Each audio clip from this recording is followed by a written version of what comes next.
probably like, mm, it's gonna be like a sausage. Actually, no. If I'm only getting two toppings, it's barbecue chicken and red onion. So you're just basically getting a barbecue chicken pizza. Yes. Okay. Or like Canadian bacon and pineapple, like, Hell yeah. like either one So of you're basically those. getting Like, Hawaiian. yeah, I get Hawaiian pizza or a barbecue chicken pizza. Like either one of those. Those are the only two like two topping pizzas that I'll fuck with. Fair enough.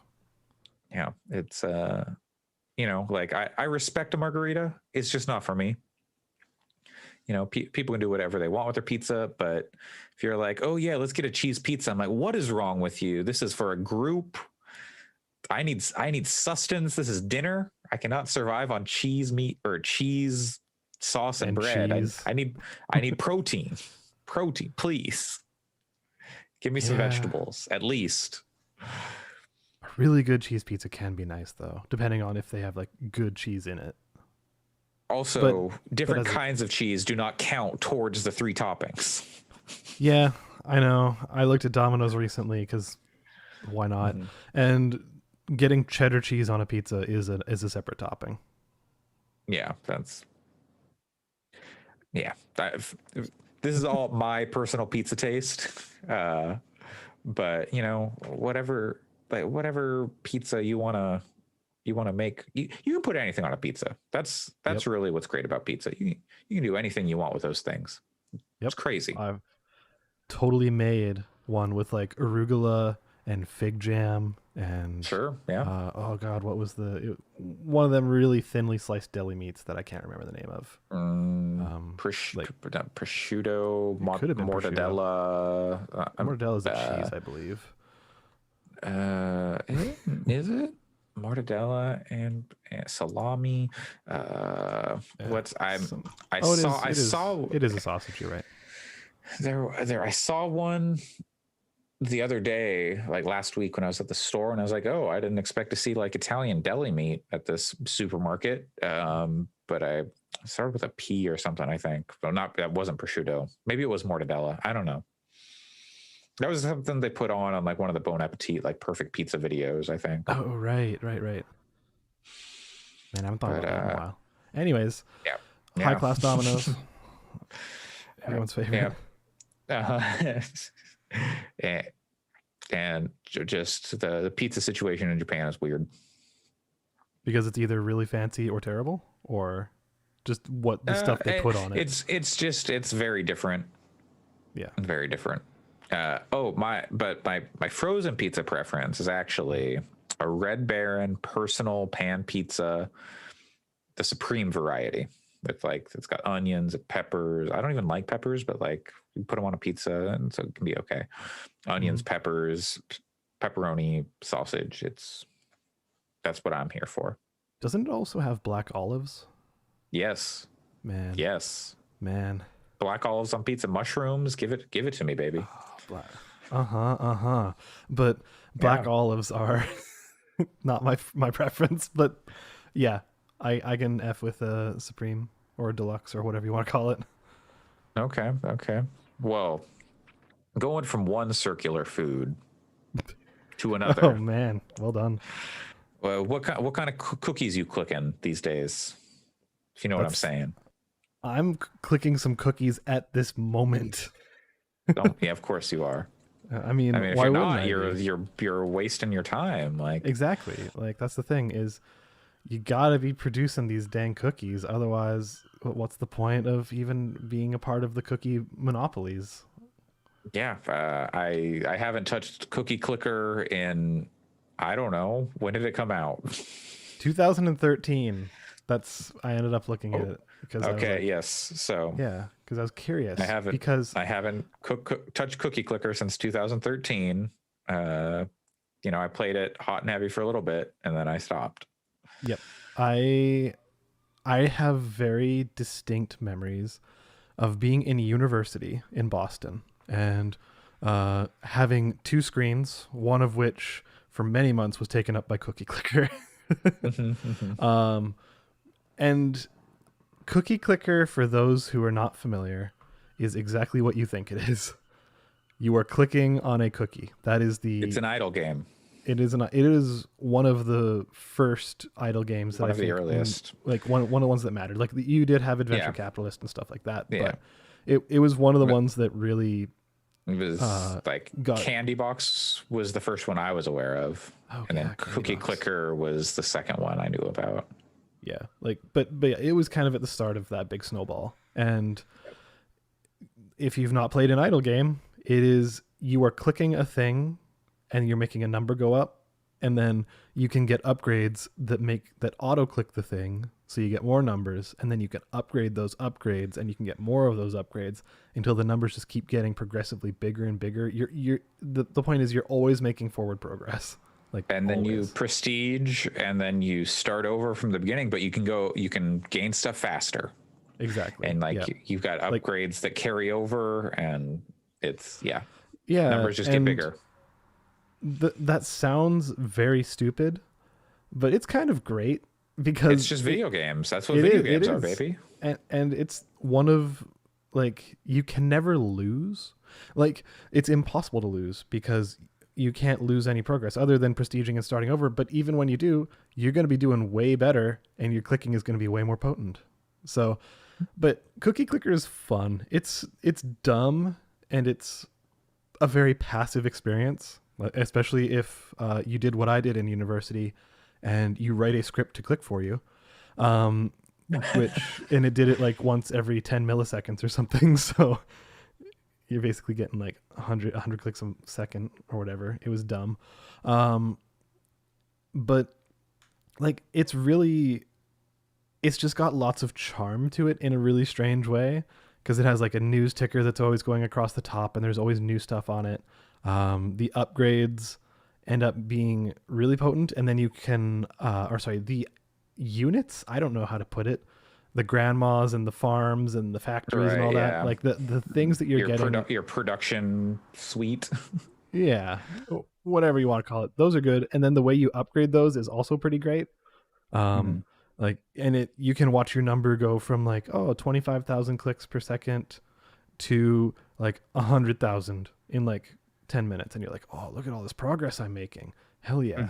And like, you can just kind of set your own goals and stuff. It is an idle game. It is a clicker. It's not like deep in any capacity, but the way Didn't they they balance add it, like dungeon yes, crawling into it? yes, Like very early, this was always kind of a part of Cookie Clicker. There's like a dungeon crawling like game at some yep. point.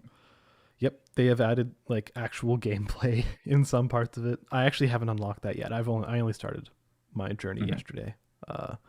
But yeah, they've added like they call it the sugar lump system, which is something that just unlocks every 24 hours. You click it and you can upgrade even more your various facilities, even your cookie that you're clicking. So uh like it's just got all these systems, and the way they balance them and the way they make stuff grow is actually really smart. Um, like it's kind of fantastic. And I don't want to spoil, but man, Clicker, if I remember correctly, it kind of goes places. Like it kind A of lot of these idle games get weird, and yeah. And Cookie Clicker is definitely the one I remember from like 2013 or whatever that just got weird in a way I never expected. Mhm. Like I can't remember what the trigger was, and I haven't got to it in my current playthrough in my speed run. Uh-huh. Where like the grandmas, if you have enough of them and then you upgrade something in particular, like they all revolt and like try to take over the world or something like that. Like Help my 33M grandmas have unionized. exactly. Like yeah, it just has lots of weird stuff, and then it like breaks the universe kind of stuff, and it's like, oh, these cookies, now there's cookie particles in the universe, and like uh, the universe is expanding at a greater rate because of all these cookies that you've been making. It's like it's just really odd in a fun way. There's a joke in Doraemon where there's like manju, which is like kind of like a sweet snack thing, Little and it's like spherical. it duplicates like this particular manju like duplicates if like you don't eat it all, and then it keeps duplicating. And then it started duplicating so much because that's when things duplicate, exponential Right. growth. They're like, shit, we got to get rid of these, and they like put it into space. And then apparently in like later episodes or later issues of the manga or movies, when they go to space, there's just like little manju floating around. That reminded me of that. That's really funny. So it's the mitosis manju. Yeah. That's So funny. why on earth are you playing Cookie Clicker, this 7-8-year-old game in now? What It's on could have Steam, possessed baby. you? Oh, on It's a new, Steam. It's a Oh my new god. release. I think. Is it cost money? Yeah, it's $5. What, And to be isn't it honest, free in a browser? yeah, totally. But I want to support these devs. They've made a very strange thing. Sure. And they've a lot of these continued. games have like microtransactions to like, I don't know, help you speed up, especially the mobile ones. But like, and this one does not. It never has. Probably never will. What? Okay. Which I think is great. Also Weird. on Steam, this thing has a hell of a lot of achievements. I think it's like 550 or something. Like there's so many achievements, and at the start, like you're just getting achievement after achievement after achievement, and yeah, it's great. Like I think they said there's like 600 upgrades that you can get, a lot of extra mini games, new music by the Minecraft dude, C418, cloud saves, and mod support. Right. I saw something. It was like they're encouraging cheaters. Like like they don't. But so is this? So this is different from the browser version. Yeah, is that what you're telling me? Okay, it's far upgraded. Okay. I thought this was just like RuneScape. They're like, and now you can play it on Steam, and like they had made a client for RuneScape, I assume, before they put it on Steam. But okay. So this is a different, like this is Cookie Clicker Plus or something. Totally. Basically. Yeah. Okay. And like from what I've seen, and I like just from preview images and just people talking about it, there ends up being like, I don't know how to describe it. I'm going to give me 1 second. I'm going to send you a picture and see how you would describe this. Okay. Oh, no, that's not it. Give me 1 second. I just need to. Yeah. It's like Cookie Clicker was the first idle game that I encountered that had like an appealing interface, because like I said, Candy Box was the first one I ran into, and that was all just like ASCII art and text in a browser, white screen. And then Cookie Clicker is like, oh, this is like animated, and I can see the cookies and like everything here. So it was very much like, oh, I'm going to spend a lot of time on this one. The previous ones looks nice. That were popular were very abstract in terms of what you were interacting with and what like what it was there. They were like almost like Candy Box was almost like a text adventure, like Zork or something. Okay, this is small. I gotta. Sorry, it's very small. This is small. Like, was this a sphere grid? Basically. So I'm not sure what gets you to that point, but it basically looks like a sphere grid, or like the Skyrim upgrade tree where it's in space. Yeah, and like you're like connecting constellations and shit. Yeah, there's this is like just like a tree, like an upgrade tree, like from an RPG. Yeah. God, so there's a specific game this looks like, and I cannot place it. I can't like. I'm sorry for breaking you. I think it's from a game I really liked too, and I cannot place it. Later like, alligator. No, does it look like? It looks like the Assassin's Creed Valhalla skill tree. That's what it looks like. I can see that. Except like not as expanded, but it looks like that. Not yet. Maybe like what, because this is like the beginning of it. It looks like maybe once you get out further, it expands more. But that is very strange. It looks like the Assassin's Creed Valhalla skill tree. Yeah. So Cookie Clicker is very odd and kind of fantastic. And it's a Yeah. perfect thing to have on in the background when you're doing other stuff and just check in on it and, set up an auto clicker when you're away from the keyboard and just install some mods and do whatever you want.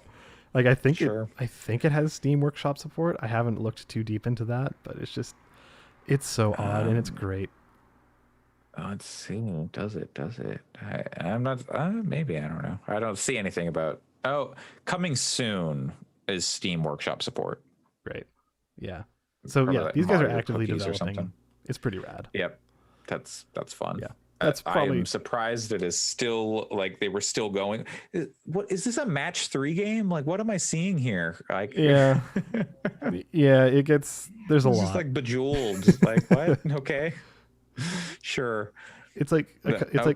it's like kind of splitting that difference between Bejeweled and like 10 million, kind of like somewhere Okay, yeah. somewhere between those two realms, which are pretty close. Yeah. But yeah, Yeah. it's great. That's okay. But Great. I don't know. I wouldn't be surprised if at some point you go into a city, but I've forgotten the name of it. Do you have any ways to remember this forgotten city?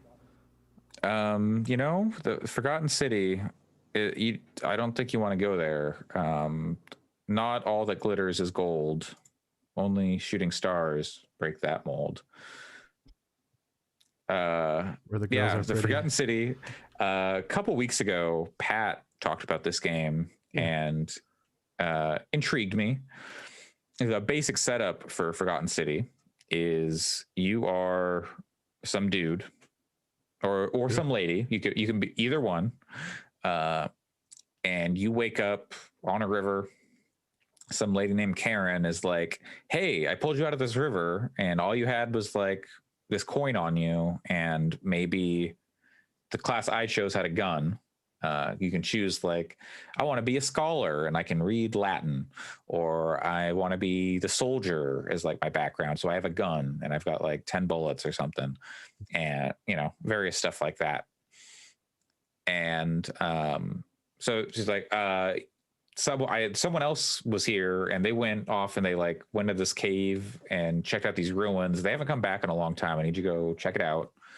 You go, you check out these ruins. They're like Roman looking or something. And you fall down this hole and you end up in this like underground, kind of like you can see the sky, like kind of, but the city underground basically. And it seems like ancient Romans and people from, you got Greeks, you got Egyptians here. Everybody's here. It's like Smash Brothers. And Assassin's Creed, Smash Brothers. Yeah, they're telling you that there's something called the Golden Rule. Oh, and yeah. the Golden Fibonacci Rule. sequence.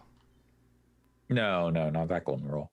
No numbers involved. Oh. The Golden Rule, more like what we know in modern society as a Golden Rule: do unto others as you would have them do unto you.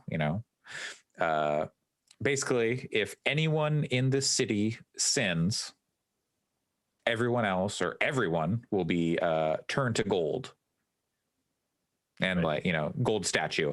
And this city is absolutely littered with them. It's gold statues everywhere. And you've got a gun. yes, that is. And come to find out, or you kind of meet with the magistrate of the city, and he's like, "I want you to figure out. I'm worried that someone's going to break the Golden Rule, and I want you to figure out who it is so we can stop it from happening." And if something happens, if someone does break the Golden Rule, I'm going to open a portal and I am going to hurl you back through time. And then you can start the day over and you're in a time loop. Because time loops are hot right now. So what is her impetus for doing so? Is it like, are you trying to save them and like she's just going to keep throwing you in there until you save them? Or is there some other kind of goal? The magistrate? Yeah. The magistrate, he does not want to die, basically. Oh, okay. He's running the town. He's trying to protect the Oh, people. I assume this was Karen that was doing that. Okay, that's No, separate no, from the magistrate. Got it. Karen is on the river, and Alexia. is like, hey, can you go check on Al? Like, he told me to wait here, and like I don't want to like break my word, but could you go check on him? Right. So you go to like try and find Al, and you end up in the city. Got it. Yeah, and I'm trying to remember like what's a spoiler, what's not a spoiler for like certain parts. And some stuff you see very early, but let's see, what's my Steam playtime? My Steam playtime is I uninstalled it because it's got multiple endings. I got all the endings because it was enjoyable enough. Playtime 7 hours. Oh, okay. And if you're judicious and like really thinking things through and trying, you could do it much quicker. But you can like play around and like mess with stuff, and it's a time loop, so, and you can bring things back through time with you. So that's kind of how you're solving puzzles. You're like, I did this thing, but I had to steal it. Maybe one way to solve an issue, like I had to steal it, so I had to go back through time to get out or bring it with and make use of it. So but then you still have that item. Got it. Yeah, that's interesting. Yeah, so that stuff's fun, and part of keeping everyone alive is you're trying to like solve problems. Like you come across a gay guy and he's like, someone keeps writing all this threatening graffiti and sending me notes that are like really threatening. Could you try and figure out who it is and like get them to stop? And so you can do that, and then you'd be like, okay, I don't have to worry about that guy like attacking this guy and causing a scene, assaulting him and getting everyone else turned to gold, because some people just don't believe in the golden rule.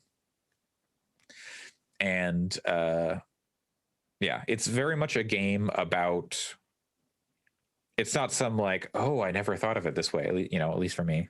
Some people haven't thought of these things before, which fair play. It's very much a game about like what is considered legal and moral, and how those things don't always come together, because there are people doing things that are very much not morally right, but they're not considered a sin in the eyes of this. Yeah, in the eyes of whatever force is upholding the golden rule. Right. So your kind of recourse is to try and break out of the sequence by either creating a paradox or whatever else comes up. There are multiple endings, so you can kind of play around with that. The end, the true canonical ending, the very last shot of it is basically the end of the Evangelion anime. Of the television show, of all the people standing in a field clapping for Shinji. Congratulations. It's so funny, and it's not like I just don't even know it, but that's what it reminded me of. And like, that's not going to tell you anything about what happens, and it's not like that kind of condescending, or like, I don't even know if it's condescending, but it's not that kind of like awkward like presentation. It's just goofy in like the way that it is, and kind of similar. So just you have that to look forward to. I think it made me laugh, not like roll my eyes, but because it's just so goofy. But the rest of the ending, I think, is fun and like nice. Just that one part was like, what do you do? Come on, what are you doing? This game started off as a Skyrim mod. Yeah, I think there's like a pretty substantial version, or it totally exists as a Skyrim mod, but it is totally playable. So there is some like kind of it is a standalone game now on Steam. I think it's on PS5 too. I don't know what else it's on, but totally worth checking out. Even if you're like, do you have thought through some of these issues around like what's morally right and what is legal, or are not always the same, but like the problem solving and the characters are good enough to make it an enjoyable play. Cool. Yeah, and it's made by like 3 people, isn't it? Or it was made, I should say. It's made by a very small team, maybe 3 or 4 people. Yeah, like their pictures are all in the credits, and Which is cool. it's a very small team. Yeah, Yeah, and it seems very dense. As in, like, if yeah. 10 minutes with this game is, you're going to do way more stuff that is way more like curated and put together than like 10 minutes Mm-hmm. of some other game. Like, which is kind of cool, which all that sounds great. Yeah, like say 13 minute or 12 minutes. Sure. Both time loop games, there is a lot more you can accomplish in this game, and they're apples to oranges. They're different kinds of games, but they share the time loop thing. Like you've got a big space, and what the game lets you do with the time loop and the way you can interact with people around that, because they're not aware it's a time loop. Mm-hmm. But you can just come in and be like, hey, yeah, no, we've had this conversation before, and I need you to do this for me, please. Just go do it. Don't ask questions, just do it. And then that can help you like take care of certain things in the story. Is every time loop deterministic? As in, like, that at this time something is going to happen and this person's going to walk through the door, and like you can count on events happening in a specific order at a specific time? So that's what I thought it was going to be like going in based on what Pat described. But that you can set events up to like kind of domino, but there's not like, oh, there's a ticking clock, and if you don't do something by X time, it'll like someone is going to do something. But I think if you get people into certain events, then it can lead to something happening that will, So kind of in a Hitman-y way in that sense. Yeah, a little bit. Okay. Or yeah, it's more like, yeah, certain things like you'll trigger things by getting near them is more so you'll like see it happen or like can try to stop it. Right. But it's not like just like, as far as at least in my experience, it was not like, oh, this happened and I wasn't there to see it. But unless I set something up to make those things happen already. All right, fair enough. So it does give you space to like just kind of explore at your own pace, which is nice. And then you run into like, the shitty people, and you can fuck with them in some ways that are apparently okay in the eyes of this, malevolent force. Yeah. But it's definitely, time loops are hot right now. I've got 12 minutes. Deathloop just came out. I saw some other time loop game on Steam recently. Deathloop did just come out. Or it's about to come out. Sorry. Is it Tuesday? The 14th. So okay. So Tuesday. Yeah, Tuesday. I was like, did it so come excited out? for I know. that, Yeah, like I saw people getting pre-orders and stuff. But yeah, it's I don't know when reviews hit, but I know people have codes. They've had codes for a while. People have been stoked on it. So yeah, it's definitely a fun game. 7 hours. It's like $25 on Steam. Store page. What is it? I would say check it out. It's definitely like high on my list of games I've played this year. Just because it's fun. It's fun, and the story is entertaining. And stuff like that. It's trying unique, weird stuff. Yeah. Speaking of fun, unique, and weird, I also played. We both played fun, unique, weird things this week. Both have not seen entries in a while. Both take you into alternate worlds.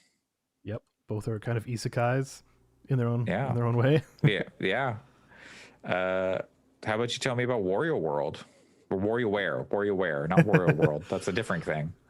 Man, Wario World, Super Wario World, bring it back. those games were great. They could. And like they kind of do in WarioWare Get It Together. WarioWare. Okay, Andre, have you ever played a WarioWare game? Not like in any substantial way, like maybe a little bit here or there, but I've never like owned one myself. Right. but you're familiar with the concept where it's I watched like basically a bit of like the first like 20 minutes of this new one on yep. YouTube with my girlfriend. Oh, nice. Yeah, where it's so the WarioWare games. Ever since I've started playing them, like it's essentially a collection of micro games. Yeah. Micro games being like you're given about half a second to figure out what you're doing, and then you have about 5 to 10 seconds to execute it. Like it sometimes it's pretty complicated and you're doing a lot of stuff in that time frame. Sometimes it's just a very simple like, oh, you see this platform full of people, move it over to the top of this mountain. Like, Yeah. okay. But they're usually really silly and strange and bizarre and Yeah. like it's got a lot of charm, it's got a lot of creativity, and they're just really odd in a really great way. So WarioWare, Get It Together, is pretty meta, and we were kind of like saying, yeah, it's an isekai, and that's because at the very first thing that happens in this game is, oh, Wario owns a game studio, WarioWare, with a bunch of employees who show up from like previous WarioWare games, and they all get sucked into the game. So there we go, isekai'd into WarioWare. And you're basically progressing through a bunch of lands. Think of it like Super Mario World, where you have different stages and then you go to a different world, kind of thing. And with every stage that you do, you're unlocking a new character who has one of Wario's staff and has a different control scheme or like different ability. So every character you're controlling with the left stick, and they each have one thing they do when you hit the A button. So for WarioWare, he's on a jetpack, so he can move in any direction, X or Y, because it's a 2D game. Yeah. And then if you hit A, he basically bursts forward in whatever direction he's going. There's other characters where like they're always going to be moving either left or right, like they're always moving. And if you hit A, they're going to shoot something up. There's another one where like he always stands still, always, but you have complete control with your left stick to basically shoot something somewhere. So he can, as fast as you want, he can just shoot. And then like if you need to move, there's going to be rings that will appear in the stage, and if you shoot one of the rings, it pulls you up to it, and then you can drop down or whatever. Okay. So like so what you end up doing is you get more and more of these characters. So I currently have like 10 or 11. I don't remember exactly. And with any land or whatever stage or whatever you go into, you can choose which crew you bring with you. And that way, when you're going through the mini games, they're balanced for everybody, but whoever you feel most comfortable with, that's who you're going to be executing the stuff with. And that ends up being pretty fun. There's some really creative stages. The best group I've seen so far, because each of the lands or whatever are themed. Like one is like high tech, another one is fantasy, and because they can go kind of weird with stuff because it's set in a video game, and you're basically clearing away the glitches. That is your impetus for doing all this. And one of them is a kid called, I think, 9Volt, and he's obsessed with classic and modern Nintendo games. And so you're like playing around, you're playing like 1-1 in Mario 1. It's like, oh, get the super, like get the mushroom. It's like, okay, so I'm going to go jump and hit that block, and you get the mushroom. There, you did it. But it also goes into like, oh, here's Breath of the Wild, and it's literally like the assets from Breath of the Wild, like Link and the world, and it's like, oh, strike this. So when you like freeze something and hit it a bunch and it flies, it's like, do that, hit it a bunch and then it flies, and then Link goes, oh, and then there's another one where it's like you're basically in Donkey Kong Country, and like you're doing something there, and at the end Donkey Kong comes and does his stuff, and like it's like the direct assets from these games. There's another one with Fire Emblem 3 Heroes Tea Times, where it's like you're having a tea time with like Edelgard or whoever, and it's like, oh, pay her a compliment. It's like, you're stupid, you're mean, or like you're sweet, and then so you have your character sit on your sweet, and it says, oh, perfect tea time. Like it's really, really like super specific, and it's really, really clever. Like all of it is really good. Oh, okay, wait. So I'm looking at our Twitch stream here, and uh, for like 18 volt or whatever, it says this overgrown kid. It in the Japanese, which is what I saw in the YouTube video, it literally calls him an elementary school student. This man is like, I don't know, 6 feet tall or something, probably, and just you're probably like, thinking of 9 volt. He's an elementary school kid. or no, it's this guy. It's this guy. Okay. It's the guy in the green. Okay. Maybe he's 9 volt or 18. He's got the, I don't know. Yeah, it's that guy who sits still With the and shoots the glasses. things. Yeah, Yeah. he's an it. The Japanese is he's literally an elementary school student. That's hilarious. Yeah, Yeah. very I don't silly. know. That game, it's fantastic. It's very Yeah, easy to recommend.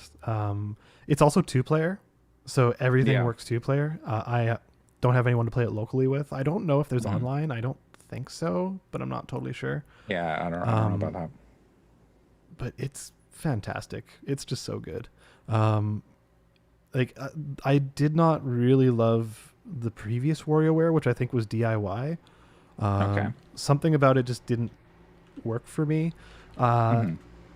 which it wasn't bad per se. Okay, that was the DS game. I think there was one in between.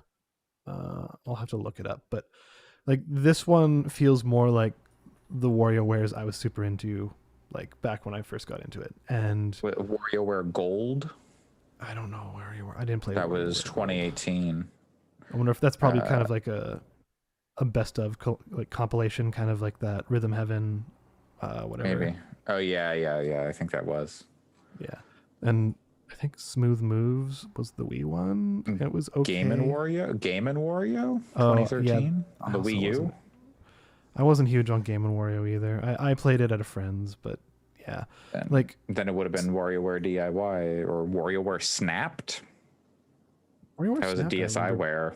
I remember that one being weird in a good way. But either way, this feels like the people what make WarioWare kind of got their groove back, Okay, and cool. it's good. No real complaints.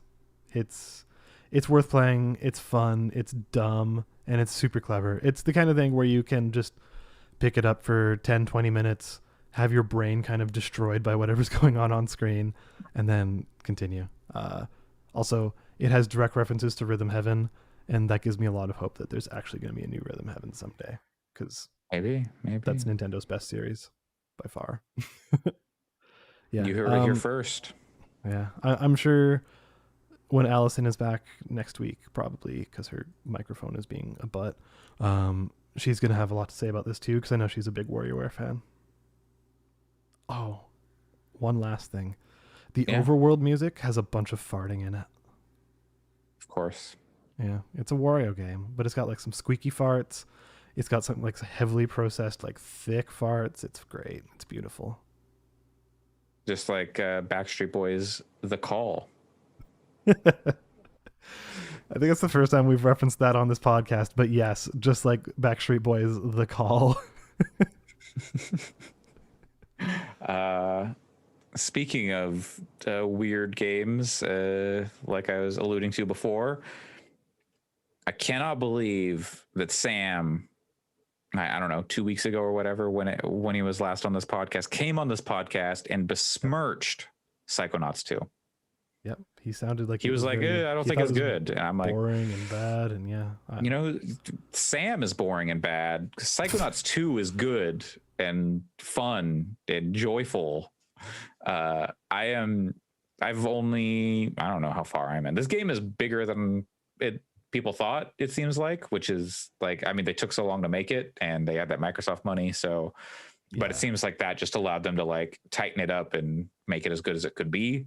Totally. Speaking of But dents. Psychonauts 2, yeah, Psychonauts 2 is very fun. Like it starts off right after Rhombus of Ruin, which is the VR game, which picks up right after Psychonauts. So it's like literally like 3 days after the events of Psychonauts, if you played Psychonauts 1. And it starts you off very quickly in a dental themed level. So if like dentistry stuff like icks you out, like know that going in. I think they put a content warning. Just For say like, teeth because stuff. people were like, ew.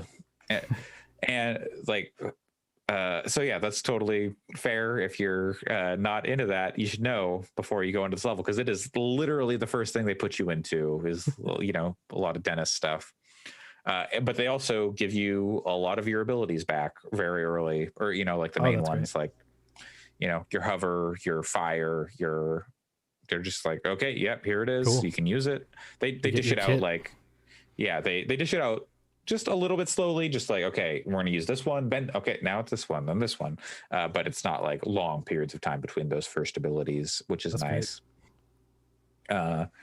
Character designs good as ever, because it's got, you know, those real wild characters, big heads, small heads, weird shaped heads, just very good character design that is not what we typically see, Very, and very Double haven't Fine.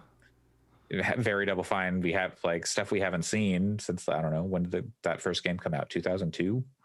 And, you Long know, time ago. It and was again, PS2. Rhombus of Ruin, yeah, Rhombus of Ruin was, of course, you know, more recent, but most people don't have a PlayStation VR, and so this is a game. 2005. Okay, yeah, that seems right. It's just it's I really like the humor and like the comedy, and it's very digging into like mental health stuff, because you're diving into people's psyches and like connecting. What are the like the first like level after the tutorial level with the dentistry stuff? So the second level is you you change the associations that your like teacher has in her mind between like two thoughts. Like she associates was it is it risk with death? She associates risk with death, and you're like, but if she does that, then she's not going to let us do something that we want to do. So I need to like rewire her brain and make her associate risk with like money, and that just completely rewires who she is as a person, and goes off on this whole thing that ends up very bad, and you have to try and fix what you've done. And it's like, you can't mess with people's heads and like manipulate them like that, is kind of the message there, because, That's you know, interesting. it can ruin people's lives.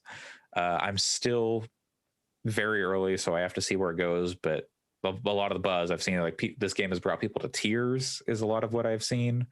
They, you know, they weren't expecting it. They were like, and after the last, you know, year and a half we've had, who can blame people? But yeah, I'm looking forward to seeing that. I'm currently like the world kind of opens up like outside of the brain stuff. You like, you've got this whole kind of camp zone area. You're still near like the camp from the first game, but you're in different area of the forest, and so that kind of opens up, and you've got places to explore and like go and meet people, and you can kind of pick and choose your path, at least the point I'm at.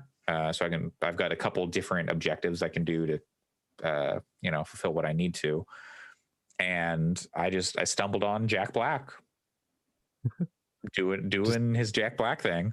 Just Like, straight up Jack Black. Like that's the character you're no, going to the brain of. no, Okay. it's I mean, well, you're in the brain of a character played by Jack Black, Yeah. who is basically playing Jack Black if he had like memory loss. Right. But it is very much like, oh yeah, if Jack Black had like a video game level, it would just be like Woodstock, like this level is. Yeah. It would be oh god, what was the name of it? Brutal Legend. It would just be Brutal Legend again. It's an RTS. Yeah. But it's so yeah, that stuff's very fun, and I'm looking forward to playing more. I just got, you know, I gotta make the time to sit down and get through it. But everything I've played, I've really enjoyed, and it sounds really cool. Yeah, it's on Game Pass, so if you got that on PC, you can play it there. You got an Xbox, obviously you can play it there. It's on PlayStation. It sounds like the PS5 version is just like the PS4 version, but like performing a little bit better. But you know, it's not like, it's not some visual tour de force. yeah, it's not. Yeah, it's not. It doesn't run at 4K 60, but like you don't need this game. It'd be nice if it ran at 60 because it's nice if games run at 60 frames per second. Yeah, At least that's that's what I heard. Is it doesn't run at 60, I believe, but unfortunate. it's not like it's not Last of Us where you're like, oh, I need to get every ounce of detail out of this foliage that I can or something. Yeah, It's got a good style, and that style works. This game could be in 480p and it'd still look good because of the style. I mean that was true of the original Psychonauts, which was Exactly. on PS2. It was not an HD console, and it looked great Yeah. because, like you said, the style, which I think not enough games, especially from larger studios these days, pay as much attention to style as they do like graphical fidelity. And I'm glad that Double Fine is carrying that torch still. How weird would it be though if they had been gone, we're to make Psychonauts 2 photorealistic? Oh god, that'd be a nightmare. I'd love it. It'd be like, oh man, I wonder if anyone has put the Psychonauts characters through that AI thing that's like that makes turning anime real characters to or people. fictional. Yeah. Yeah. Oh Like man, with the weird Ooh. Thanos that just looks like a dude from like Pawn Wars or whatever. Yeah. On Pawn Stars, please. Thank you. That's what it is. I'm Yes. not versed in my reality TV lore. Sorry. Yeah. So is this the second game now that has come out on PlayStation platforms with an Xbox logo, like Xbox Studios logo? The other one was the baseball, whatever the baseball thing was. Or was that the other way around? That was the other way. That was a Sorry. PlayStation game on Xbox. Yeah, Right, this is an right. Sorry, Xbox that was game the on other way around. PlayStation. Yeah. And we'll have the second one come in, in a matter of days with Deathloop. Oh, I don't know if Xbox is on that box, but it's Bethesda. They are now an Xbox studio. Yeah. Who knows? But that is something that bugs me about the Bethesda acquisition is the people acting like, oh, well, it's an Xbox game. Like, motherfucker, that game was made 95% not at Xbox. Yeah. Like, they don't get to claim credit for it. Like, that's not good for Arcane. Like, they get to say, hey, look at how great Arcane is. We've got them under our roof, but they don't go, and we made Deathloop. No, you don't. Shut up. But the console war bullshit is getting out of control. It's dumb. Yeah. But yeah, I know Psychonauts 2 seems great. I intend to play it. I have it installed from Game Pass. I also have the Artful Escape installed, but I haven't tried it yet. Game Pass continues to be great. On the topic of the Artful Escape, did you see? So there's like that art boy, whatever, like meme where it's just like they recolor like the character or whatever. I don't know. I don't think I've seen it. Okay, hold on. Is it Artful Boy? What it mean? What is it? Art Boy. No, it's not this. I don't know. It's basically they just like they take like a character and then they just recolor them in like a bunch of different. And I think it originated with Artful Escape. I might be wrong. I've seen it going around, and Adobe did it, and they just did it with all the Adobe products, and then the comments were like, pirate Adobe software. Hey, I think I don't think we can advocate for piracy on our podcast, but I won't stop someone from doing that. There are plenty of free alternatives to many Adobe products that are just as good, if not better, in many cases. Some things. Photoshop's got some nice tools, but Yep. This is nothing to do with Psychonauts or video games at this point, but Adobe Acrobat is good for PDFs. That's it. Yep. Everything else you can do elsewhere. Yep. After Effects files only work in After Effects. Like, there's nowhere you can like take an After Effects file, which is like, son of a bitch. But that's neither here nor there. Yeah. Welcome to shitting on Adobe Fix. Back to the topic of console wars. People are back in the trenches this week as we head into the news. Because PlayStation they had the audacity to have a showcase this week. They did. and a show How long did they let us know before that was happening? I can't actually remember. Was it like a I week? don't know, like a week, yeah, Yeah. something like that. We knew about a week in advance, Yeah. and they I they brought more games and like different set of games than I was expecting. Yeah. But just quick, like overall thoughts. How did you feel about the presentation as a whole? I came away pretty cool on it.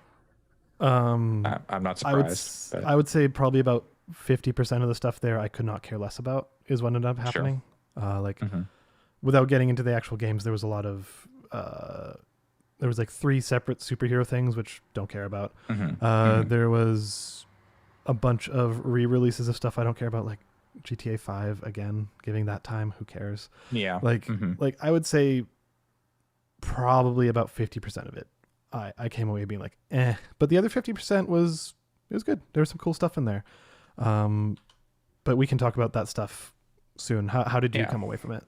I felt it was safe, so there wasn't anything surprising for me and like, oh my god, I'm so excited for this thing. Yet, like, you know, if we see more stuff about certain things that could change, but it was weird to not have like and here's kind of our, like, we've got something for the holidays, a surprise. That was a little odd to me to not see something more, but you know, they've got a lot of indie stuff and that stuff didn't really come up. So, you know, that's okay. But yeah, they brought out a lot of stuff for this event. They brought out, surprisingly, one of the first things they showed, if not the first thing, was Star Wars Knights of the Old Republic remake by Asper Media, which who knows like how that's going to turn out.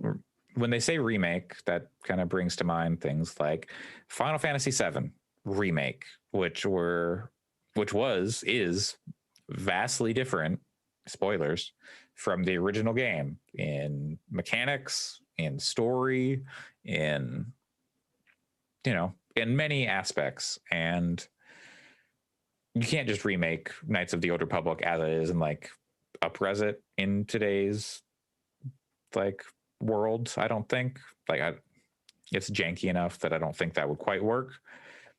But Knights of the Old Republic could do pretty well, I think, if it was remade.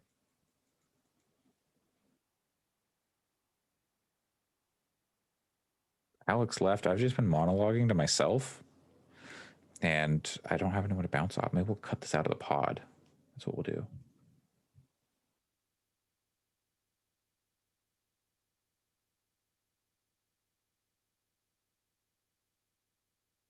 Wait for Alex to get back.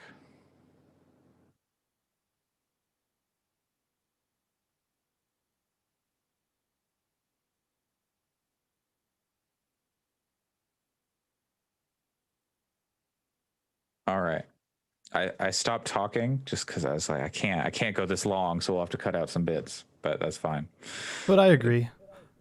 Yeah. I don't think you can up-res Knights of the Old Republic, Yeah. and have it work. I think it does need to be a remake, like a full remake, if it's going to happen. Like, I don't know if it has to be quite Final Fantasy VII remake of weird meta-ness. Mm-hmm. But you got to do something. I don't think they'll do that. But what if they did? Because like the stuff with the story of Knights of the Old Republic could lend itself to a remake like that, like to that kind of story, like fuckery. Sure. You know, if you haven't played Knights of the Old Republic, you know, don't look up what the fuckery is. Just go in for. We don't know when this game is going to come out at all. Nope. It's the announcement was purely this exists. It's timed exclusive for the PS5. Yep. Which is funny because it was an exclusive to the Xbox, the original Knights of the Old Republic. Was it? I played it on PC, so PC and Xbox exclusive. Yeah. That's interesting. because Well, BioWare was owned by Microsoft, right, or something like that. no, they weren't owned by, but there was a partnership there. Okay. Yeah, Yeah. and then EA bought them, and that was why like publishing rights on Mass Effect were weird, and we didn't get Yeah. Mass Effect 1 on PlayStation until this year. Until the re-release of Legendary. everything, Yeah, yeah. which made the weird motion comic at the start of 2 when it came to PS3. Anyways, I don't. Yep. I mean, Final Fantasy VII Remake is said to be coming everywhere soon, and like including Epic Game Store and PC. So Yeah. I imagine we see the same kind of situation Yeah. with KOTOR, but Yeah. It's timed knows? exclusive. We know it's timed exclusive, but yeah, who knows when that is though. yeah.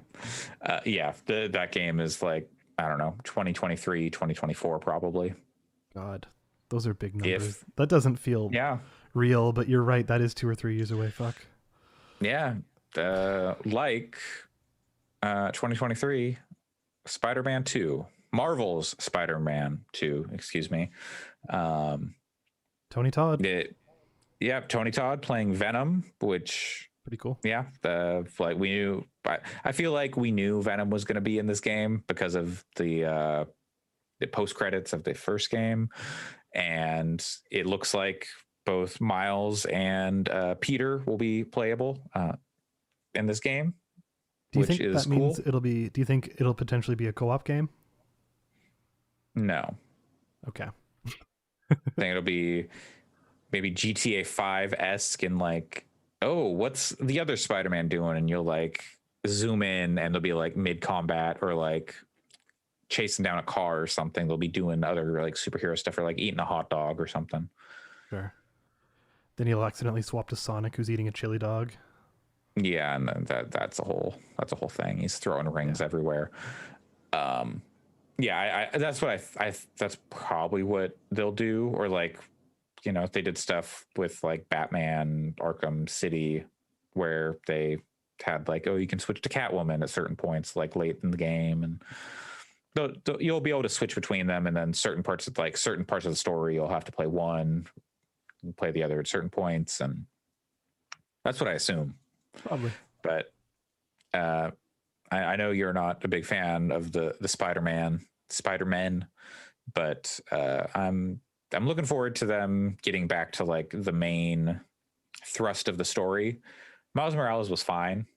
The game Miles Morales, I like Miles's character, but like that game was fine to me. But I'd rather get to like the bigger story. But yeah, we'll see. Yeah, and that's an Insomniac developed superhero game, which was not the only one that showed up at that showcase. The other is Marvel's Wolverine, which was a surprise to me. Yeah. I mean, like, surprising in the sense that they got Marvel to give them another exclusive like game deal. Yeah. Like that was the surprise. For another property that's kind of weird when it comes to the movie universe. Well, not anymore. Not anymore, but Like historically they up own until the X-Men and stuff. Yeah. Yeah. So I don't know, and Insomniac, like they've knocked it out of the park with Spider-Man. They make great games. Like they're going to make a banger game no matter what. Yeah. Fuse withstanding. Yeah. Fair. But most of their games are pretty solid, and Wolverine is. We don't know what that game's going to look like. We don't know when it's going to come out. Basically, it was just like a CG, like, oh, hey, that's Wolverine. Yeah. But Insomniac, you can trust usually. Yes. I kind of trust them implicitly at this point. They did Miles Morales, which was good. I didn't like it as much as the first Spider-Man. Maybe it'll just be diminishing returns on those games over time, as it's like, yeah, it's okay. I'm a Spider-Man. I swing around New York. What do you want from me? Does whatever a spider can, indeed. Yeah, indeed. There's just only so much a spider can do. It gets a little like, but a Wolverine. Who knows what a Wolverine can do? Nobody knows what a Wolverine can do. They're bonkers. They are. And there are a few things. There's one thing, maybe two things that we need from a Wolverine game. Patrick Stewart. I mean, Patrick Stewart. I'm talking about more about Wolverine, unless you want Patrick Stewart as Wolverine, which Oh my God. that's a choice. That's a choice. But Yes. okay, so we need to accept Hugh Jackman. Well, he is jacked man, and he's a wonderful actor. He's a nice man. He is no Wolverine. Wolverine is canonically 5'3". Hugh Jackman is like 6'1", 6'2", maybe 6'3". He might be a full foot taller than Wolverine is supposed to be. Let Wolverine be short in this game. Danny DeVito. Yes, give me Danny DeVito Wolverine. Oh my please. God. I would totally play it if it was Danny DeVito as Wolverine. And the other thing we need to accept is Wolverine needs to call people bub, and his claws need to go snicked when they come out.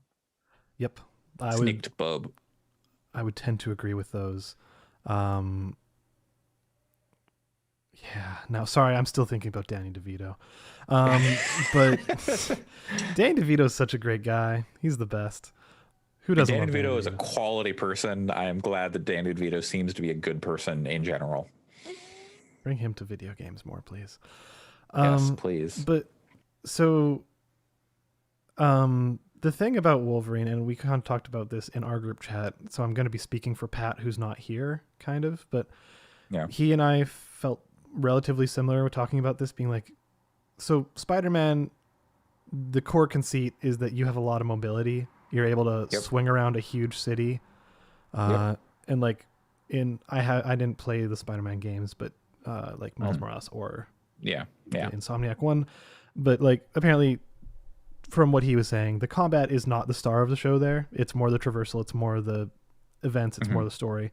So taking away that traversal, and that's because Wolverine just can't move around the same way. It's just the character. No. Is it as good if it's purely combat focused? I would, if that was the case, I would assume they would not just do like the Batman Arkham combat. Like they would I would assume they would do something different. My thought on just what I assume this game would be, kind of based on like, I have to look at the trailer again. I'll put it on right here. Part of me wants to say like this is going to be like similar to like God of War in some ways. Like he looks kind of older and like gruff. And like, you know, kind of old man Logan type thing. Like, yeah, he looks, it's hard to say, like this trailer doesn't show much, but like I could see this being kind of a more slower, deliberate game. You know, not that Wolverine is necessarily slow, but compared to Spider-Man, he's not flying across the city or whatever. Sure. Like you're feeling like more linear in that God of War sense. Of more like, you know, maybe there'll be some open areas, maybe in the Canadian wilderness, and they'll be up like, in Fort McMurray, like in the first movie. I don't know exactly. Yeah, they'll be, you know, something like that. You'll have like zones you go to, things you take care of, you know, maybe you'll have like side quests where you're helping like, you know, small town folk, not small town folk, you know, they're also 5'3". Yeah, maybe he found his people and he's like, I like it here. Everyone, all the shelves are right at my height. Then he goes up to Fort Nelson and he's like, oh, even more of my people. These are regional jokes I do not get. Yep.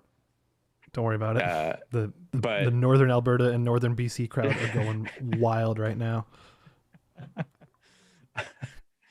Yeah, so that is what, if I was making this game, that is kind of where I would gravitate towards.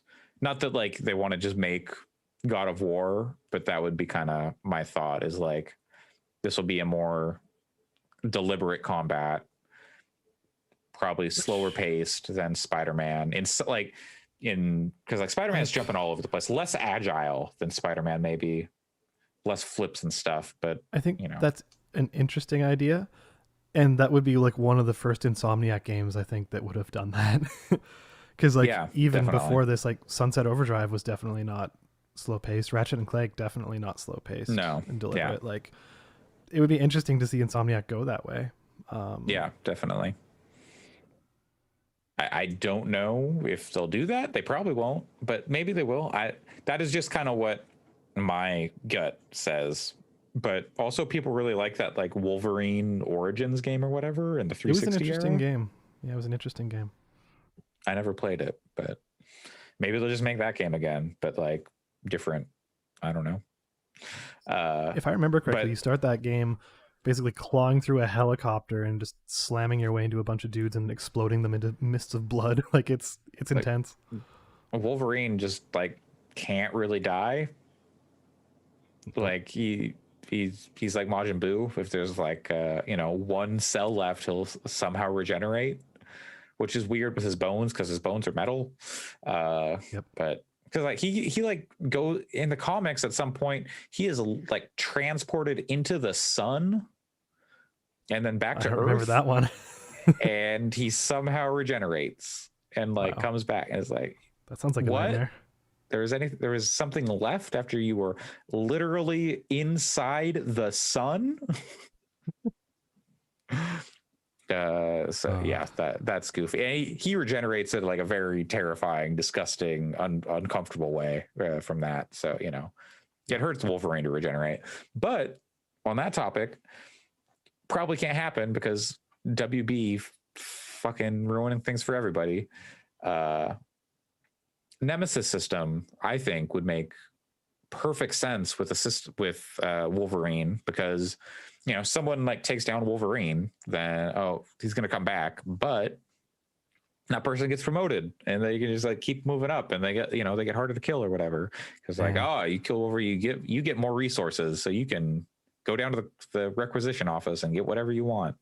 But speaking with that in mind, and if Wolverine was the one who was your nemesis, imagine playing as like Magneto. Well, then you just like stick him to a wall. Like, like Magneto, like constantly fucks with Wolverine. Like, yeah, but like that would be perfect. So if Wolverine was your nemesis and he keeps coming back with new and exciting ways to fuck with you, yeah, I think that'd be pretty compelling. But anyways, was that 10 minutes on a 15-second trailer? yeah. But it's right. interesting. At least it's interesting to see, to think about what could they do, because there's no date on it. They're like they've done literally. They've put out 2 games in the first like 6 months or of the PlayStation 5. Yeah, and then they've got another game coming out in 2 years. That's what we know about. I would assume that this next game will be probably 2024, Wolverine 2024, probably. We don't know the size of it. It's the Miles Morales team is making it, and they make good stuff. But yeah, Sam was saying he hopes it's Miles Morales sized, just in terms of scope. If it's and it depends on what they do. Like, I guess it's not going to be New York, and it depends on like the story they're going to tell. The PlayStation blog piece they put up made it sound like they want to do right by Wolverine, which gives me hope that they'll make him 5'3".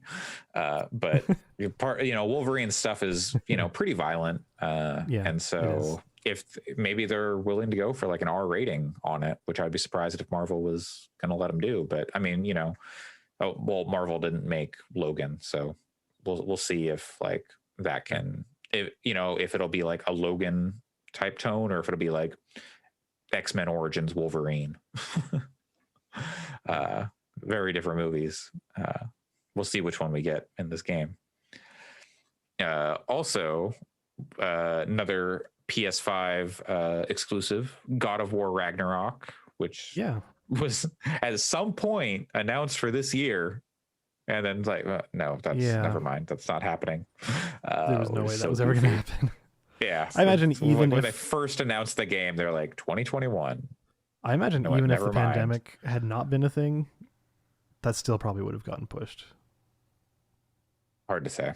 It is hard to say. But It's yeah, speculation, yeah, yeah. but I IMO. yeah, yeah. Um, Uh, it looks great. they yeah, it looks like we've jumped forward in time a little bit. Atreus is mid puberty now instead of Yeah. entering puberty. Uh, trying to trying to figure out who he is, where he fits in the world. As Kratos is like, nah, we don't fit in this world.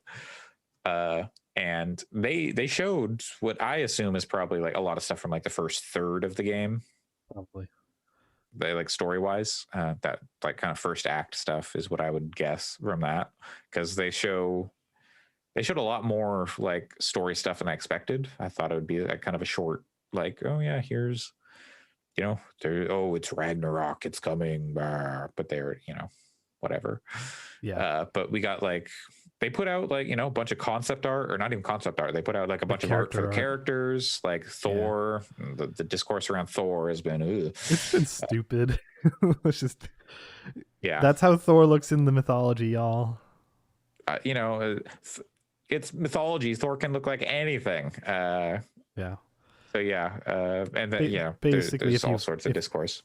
If you've not seen the art, he just looks thick. Like he's got not quite a beer belly, but he looks like if you ever seen like strongman competitions, he just he has that kind of like thick build, big build. Not the sculpted like. He is not eating chicken breast exclusively, and like I don't know, chicken breast AF. And yeah, he is a hardened warrior. I really like the design who of drinks a lot, probably. Yeah, Tyr, however you want to pronounce it. Tyr is how they use it in the game. Oh, do they? Okay, because Tyr is how it is in mythology, but whatever. Yeah. He looks great. The fact that he's so huge, it's so rad. Yeah, it's real silly. But yeah, so God of War. Did they put a date on it? I don't see a date here, but it's supposed to be in 2022. 2022. Let's see. I thought it was like first half somewhere in there, but it looks interesting. Yeah, it looks like more of God of War, like 4 or new God of War. Yeah, but it doesn't. But same characters. They have said that this is the end of the Norse mythology arc.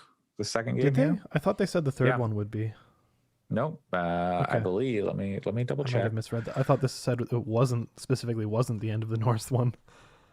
Let's see. The Gamer says it sounds like this chapter of God of War won't be a trilogy. Yesterday's PlayStation Showcase revealed plenty of God of War.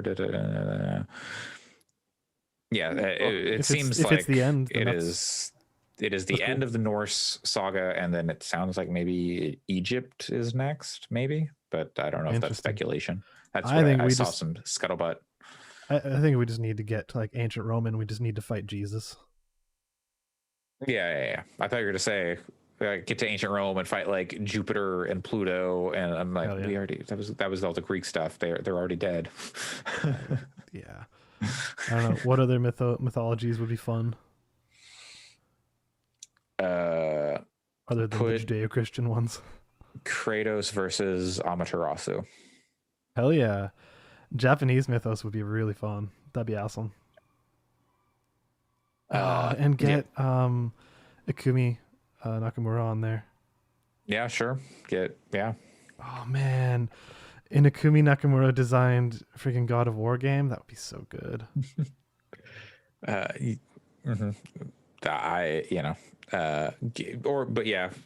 Kratos versus biblically accurate angels would also be sick as hell.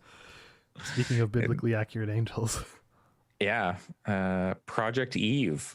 That looks awesome. Which, and speaking of Ikumi Nakamura, this game has like some Bayonetta vibes in a way. Well, there was also another game that has very Ikumi Nakamura vibes because she worked on it, but but the very, very tangentially, totally increase the segue power. Project Eve, which maybe I'm wrong.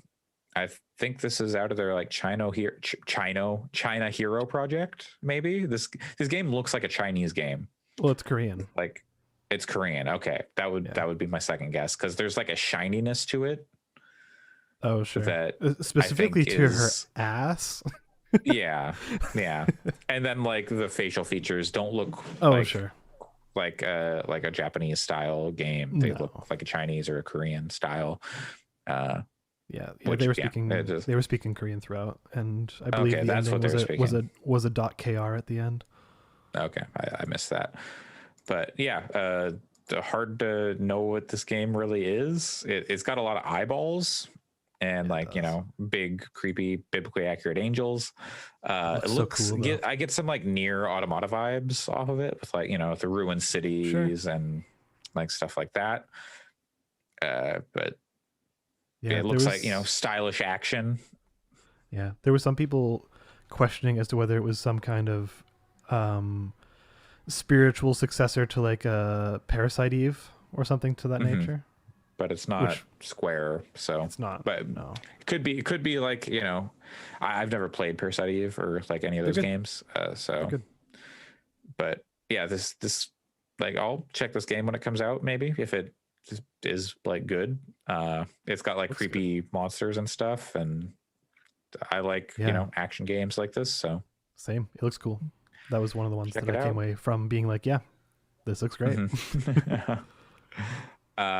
Well then I know you were stoked about Tiny Tina's Wonderlands. Yeah. Yeah. I don't have a lot to say about this. We've kind of been over it. You're not into it. I am tentatively into it more so than Borderlands, just because I enjoyed that DLC they did for Borderlands 2, like the Tiny Fair. Tina stuff. It was like deeper than you would expect in terms of like what it was trying to convey with its story from Borderlands. Yeah. Like in terms of like loss and grief and dealing with that stuff. And if they can like do something like that with Wonderlands, hey, that's cool. But if it's just here's Borderlands, but in like a Fantasy setting, then like Yeah. it seems like they're doing like some stuff maybe to like be more D&D related with the abilities and whatnot. It's not just here's all your normal abilities, but you're in, I don't know, Icewind Dale or whatever they're doing. Use a gelatinous cube. Yeah. So yeah, that's coming out next year. Yeah, in March. We'll see. They could have picked a better baby metal song. Yeah, that's kind of the classic. Yeah. Is everyone knows it Because they want chocolate. I imagine Tiny Tina also likes chocolate. Probably. Like Tiny Tina loves some baby metal. It's probably the best thing about her musical taste. Also, got some more information on Square Enix game Forspoken. That looked pretty rad. Written by Amy Hennig? Was that who was on this? Gary Whitta is like kind of top build, but then I think Amy Hennig also did some writing and someone else. Oh no. I'm looking that up now also. Yeah, I mean, let's see. Gary Whitta. Yeah, Uncharted writers. Yeah. So Amy Hennig. Yeah. That's cool. Yeah. Hopefully it doesn't mean there's lots of traversal and fucking bullet sponge enemies, but so yeah, this is an isekai game. Isekai. Yeah. Where very you're much so. pulled through some tunnel from New York into this like weird, this fantastical world. You've got a talking bracelet. Yeah. And you can like I don't know, do shit with. You can kill a yak from 300 yards away with mind bullets. It's a bracelet that may or may not have like, let's say 10 rings. It might be legendary. Who's to say? I have no idea. It does. Oh wait, it actually does have a bunch of rings. Okay. Wait, is this just the same thing? I haven't seen Shang-Chi yet, but like, it looks very similar. Yeah. That's the first thing I noticed when I saw it, because I was like, that looks very much like I was watching on my phone and like also like trying to do like my morning routine because this thing happened like an hour before I woke up. But right, you were watching the recap, not the recap, Yeah, I was just watching the VOD. Yeah, there we go. And yeah, but this is like it looks cool. It looks cooler than that Tower of Babel game that they show. Like Square Enix is like kind of all over the place Remember on. that? What It one was was the like the Tower of game. Babel game? It was like their game as service, and it was yeah, Oh exactly, like you yeah, that can't thing remember. looked like It's like looked garbage. looked very Yeah, generic. Like right. I Square is forgot kind of about all over that. the board these days. Yeah, yeah, yeah. And then like that, their Final Fantasy Stranger of Paradise is like also kind of like, Yeah. what is this? What is it? And like Forspoken looks rad, It and does. Final Fantasy 16 not here, which is interesting. But Square does have an event coming up this coming week, I think. oh, okay. But I was Final unaware. Fantasy 16 isn't on the docket from what they've announced. And but that's who like knows? a PlayStation exclusive, at least timed exclusive. So it seemed like this would have been a 16? good Yeah. chance to like, hey, check it out, and do like a small trailer, and then they could do like a more expanded one at Square thing, or like talk more about it at Square thing or something. Yeah. But it'll come when it comes. Talking about it, showing a trailer is not going to make it get here any faster. Make it get here slower, if anything. But interesting that it wasn't here. Let's see. I'm going to skip over this one because we'll come back to it in the news. Grand Theft Auto 5. Yeah, we don't. Who cares? Ghostwire That's so Tokyo. stupid. Hell yeah. It looked great. Yeah. Grand Theft Auto 5. That's so stupid. Like we don't need to see it anymore. We know. Yeah, we've been seeing it for 8 years. It's we can move on. Ghostwire Tokyo looks great. Pat expressed that he thought the combat looked kind of janky, but I am there with him. Like I'm until I get my hands on it, I'm not gonna know what to make of this game. Yeah, I mean the Evil Within like the way they're pretty crappy for controls. It was very much like not in dialogue with like where third person shooters had come since Resident Evil 4. Kind of, I think, is how I would put it. Like it was like, okay, we made Resident Evil 4, and then 10 years later, now we're making a new game, and nothing has happened in between. Exactly. This is okay. We're going to take everything we learned from Resident Evil 4, and we're going to make a new game. It's like, what about everything that came after Resident Evil 4? Yeah. But yeah, making that point of comparison, because Evil Within, even though I wasn't hot on it, like the thing that was great about Evil Within wasn't the gameplay. It was all the imagination and like cool stuff that was happening around it. And I imagine Ghostwire Tokyo will be kind of similar. Yeah, I liked Evil Within 2 more than I never played Evil Within 1, but like I liked Evil Within 2 well enough. I didn't finish it, but same. So like I think they could like they are iterating and like improving their stuff. But the way they've shown this game is not like it's like too many quick cuts. So it's like hard to like tell like, okay, what does combat actually look like? It's a lot of just like, and they did some hand shit, and it looks like Skyrim magic kind of. Not exactly the same, but it's just like that kind of view is like, I've got two hands here and there's magic happening. And it's like, what? I don't know how to parse this. I don't know what this actually plays like. I don't know what's going on. This could be a VR game with how they're showing it. Yeah, with how they've been showing it, it kind of carries the same vibe we had going into Death Stranding of like, what actually is this game going to be? Like, until you had your hands on it and we're like, oh, okay, that's what this is. Like, it's kind of carrying that same kind of like, I don't know what this is yet. But they showed like gameplay. Like they showed like, here is kind of what the gameplay loop is like, and here is like eventually, But this game is coming out in, I don't know, the next 6 months probably, spring 2022. So maybe a little more, maybe 6 to 9 months. Nice. Nice. But didn't even mean to do that. But yeah, so like it didn't look, I didn't learn anything new from like when the last time we saw it in terms of the gameplay stuff. Yeah, it looks good. Maybe it looks a little better than that first time we saw it, which that's how things go. Things look better over time. Yep. Iteration does a lot. Yeah. But yeah, so hopefully that game is good when it comes out. Otherwise, console wars are going to get even worse, where people are like, "Man, I can't believe Xbox put out the shitty game on PlayStation." Like, shut up. Anyway, next, yeah, Marvel's Guardians of the Galaxy. I'm still not sold on this game. I am prepared reserve to my comments. yeah, you're obviously not interested. Sam is very excited for this game, but they could be like, here is a Marvel branded paper plate with a piece of shit on it, and Sam would be like, I need to get it. Name my firstborn child after it. Yep. Todd Howard. Yeah, like this Marvel Guardians of the Galaxy game, I do not know. It could be fine. Yeah, could be. It could be fine. I'm not like sold on it at all. The thing I've observed from both times they've showed it now, it's been just the two, right? I mean, there was technically a third, but the second time was kind of like showing a lot of the same stuff. Anyways, just purely observationally and trying to not dunk on it too much.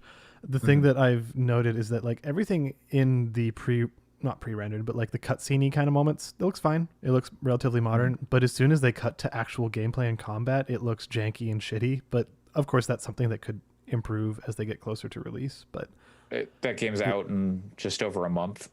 Yeah. So like, you know, who knows how much optimization is going to be there, but yeah, like there's something to the combat where I'm like, this just doesn't, it seems a little, I don't know, like too slow, or like the control you have of your teammates doesn't seem quite right. Yeah. You know, I don't know. Wait and see on that one. I'm not going to play it, but who knows? Maybe it'll turn out to be great. This is another Square one. So like I said, Square all over the place in terms of like quality of like what they're putting out. They're working on a lot of stuff. That's great. Hopefully this isn't like gonna sink. Is this Eidos Montreal? Who's making this game? I don't remember. Is it? Let's see. Because if so, that's the same people that made Deus Ex, and that's weird. It is Eidos. It is Eidos Montreal. That's odd. I didn't know that. Huh. Yeah. Or I didn't pay attention to it, rather. Mm-hmm. That's all right. They showed Deathloop again. Like, we don't need to see it. Just give us the game. Just put it out. We're going to be playing that in a number of days that we can count on one hand. Yeah. The Vampire the Masquerade Blood Hunt is coming to PS5. That's weird. I've actually talked to a couple people who have played it, and they're saying it's kind of like a combination of Apex Legends. Actually, just give me a sec. I can pull up exactly what they said. Okay. It's kind of a combination of, oh God, where is it? They said like Apex and vampires, obviously. Yeah. I'd have to go back and find it. Where is it? Whatever. The trailer looked fun, and like, oh, maybe I'd play this. But it also had kind of an Operation Raccoon City vibe almost, when like they send in like the dudes in military gear. He said Apex and Splitgate and PUBG had a baby with a vampire. Oh my God. Put it in me now.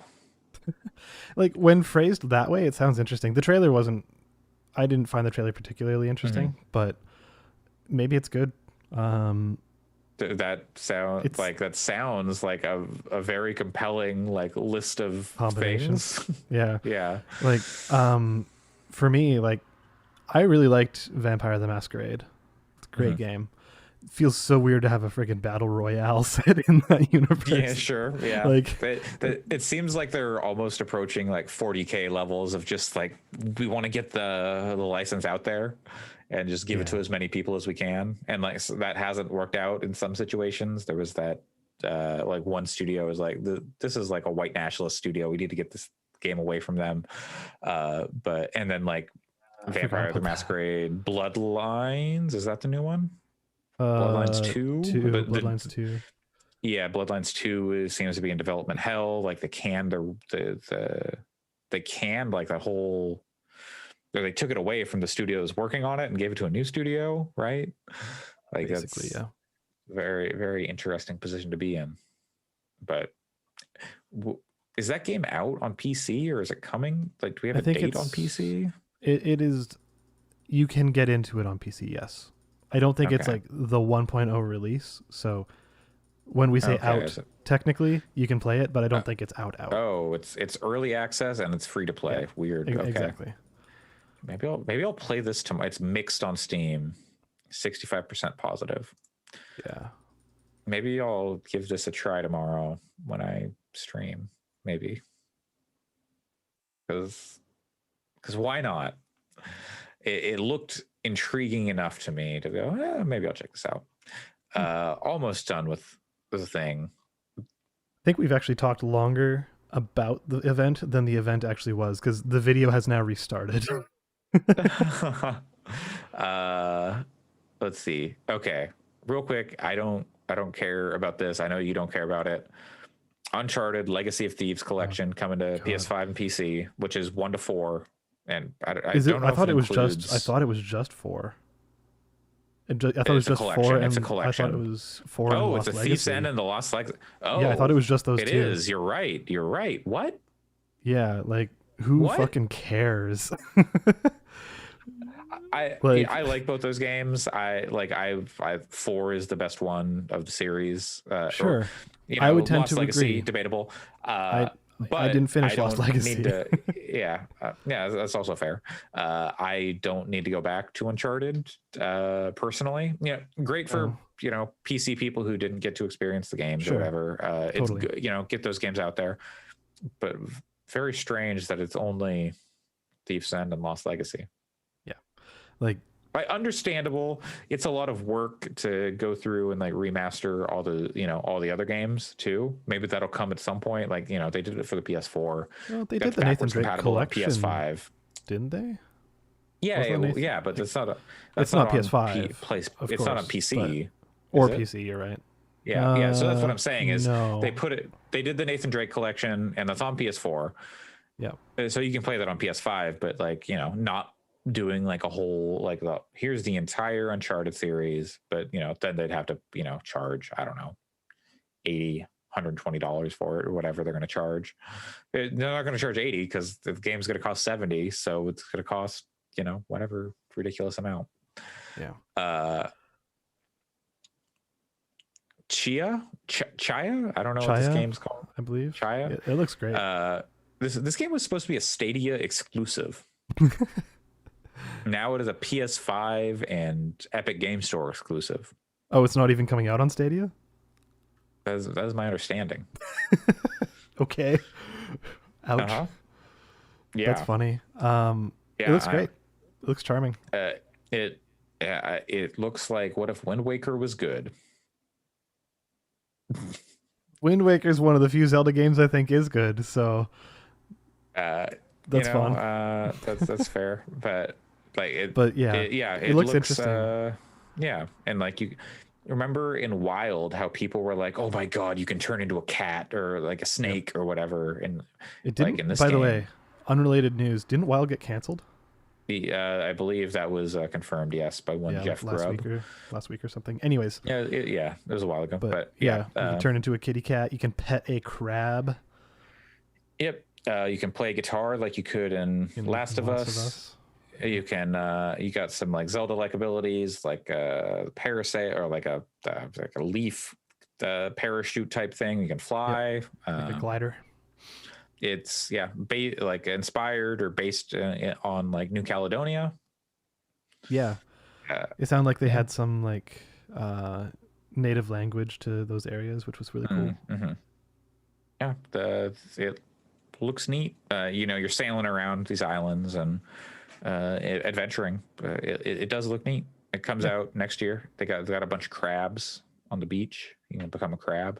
Crab rave. Yeah. And then this one was a head scratcher for me. Kid Amnesia Exhibition. Yeah, the Radiohead thing. Yeah, I'm not a Radiohead fan.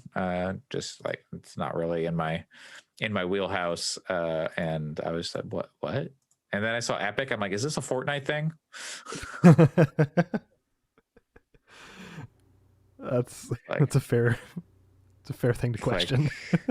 there's gonna be, it's like, is Rick Sanchez gonna be flossing to Radiohead or whatever? Like, I don't Yeah, and then don't Xenomorph understand. Yeah. dabbing. Mm-hmm. I I don't know.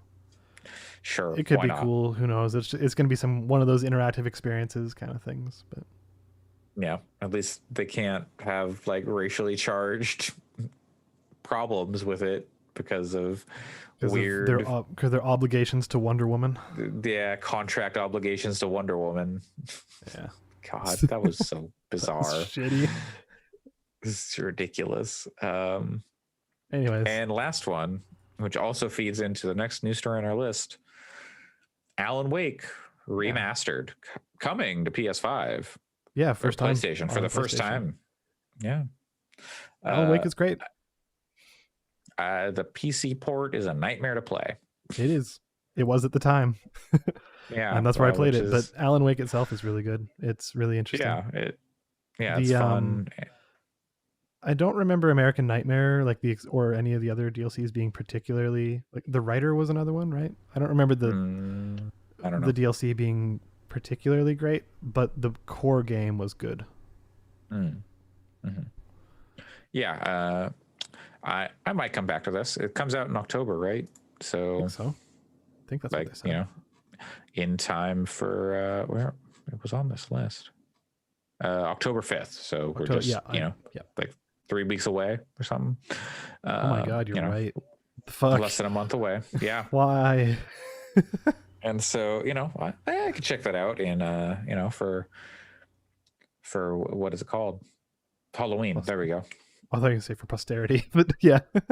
I never beat Alan Wake. I got I don't know 3/4 of the way through it, and then I tried to go back to it, but like the controls are such a nightmare, and the part I'm at is like kind of a boss fight, and like sensitivity on like the mouse or like the controller is just like all over the place, and it's just impossible. That's terrible. That sounds accurate. Yeah. So now there will be a good way on PC, I assume, to play this game, as well as a modern version on Xbox and PlayStation for the first time once again. So that's cool. Yeah, there's some stuff from like Sam Lake that he wrote about it, I guess. I didn't read that myself, but you can go find that. And I think it's more like some like thoughts on the game, it seemed like, maybe. Yeah, it was interesting because like the way he shared that this remake was happening was he went to an Alan Wake fan site, essentially. I think it was like alanwake.info, if I'm not mistaken, and just wrote up this whole post. And that's just such a cool way to do it, is like getting directly in touch with the fan base who has remained, invested and passionate about it for all these years, letting them know first. That's such a cool way to do it. Yeah, very nice to see people going, we want to directly talk to the people who supported us all this time. That's strange that there was like a community there to still. Yeah. An ongoing community. Totally. I guess alanwake.info probably, I don't know if that redirects here, like what the sudden stop. I don't even know. Like this is weird. Sure.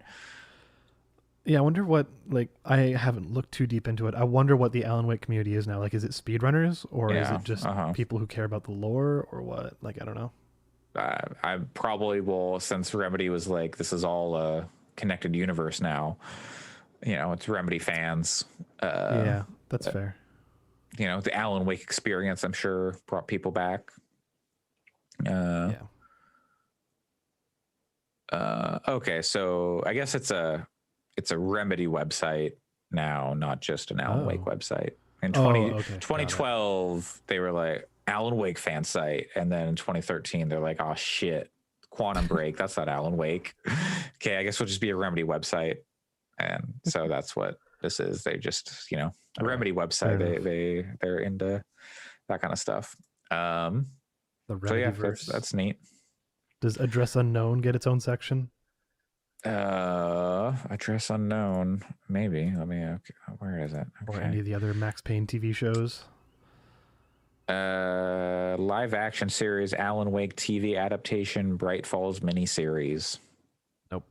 Max Payne series, Max Payne 2, The Fall of Max Payne. I guess it's only the stuff that Remedy did themselves. Like Max Payne 3 isn't here.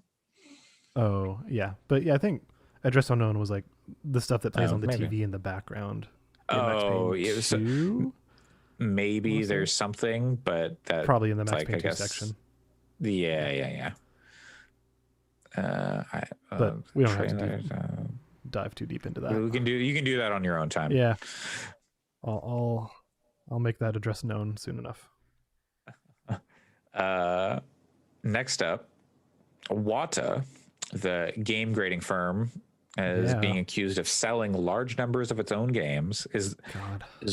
They're involved in like these $1 million like Super Mario Brothers stuff. Is that like, is that? I thought it was, I don't even know. There's so much weird stuff going around with like, like what are you doing, Wata? Wadum, there's poop. I don't know. But Wadum, no, is Wadum? No, that's a different game, isn't it? I don't even know. You can turn into poop in Wadum. Yeah, you can turn into poop. But it was the Takahashi game, wasn't it? The what's his dude? The friggin' Nobi Boy and Katamari.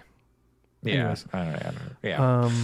So what is going on here? Who is making these accusations? And so what WADA, if you're not familiar, it's the whole, if you have a sealed copy of a game, they will grade it, and it's like 8 or 9, or like there's very rarely 10s, but it's the kind of thing where collectors go there and they get their stuff graded so they know how much it's worth, blah blah blah.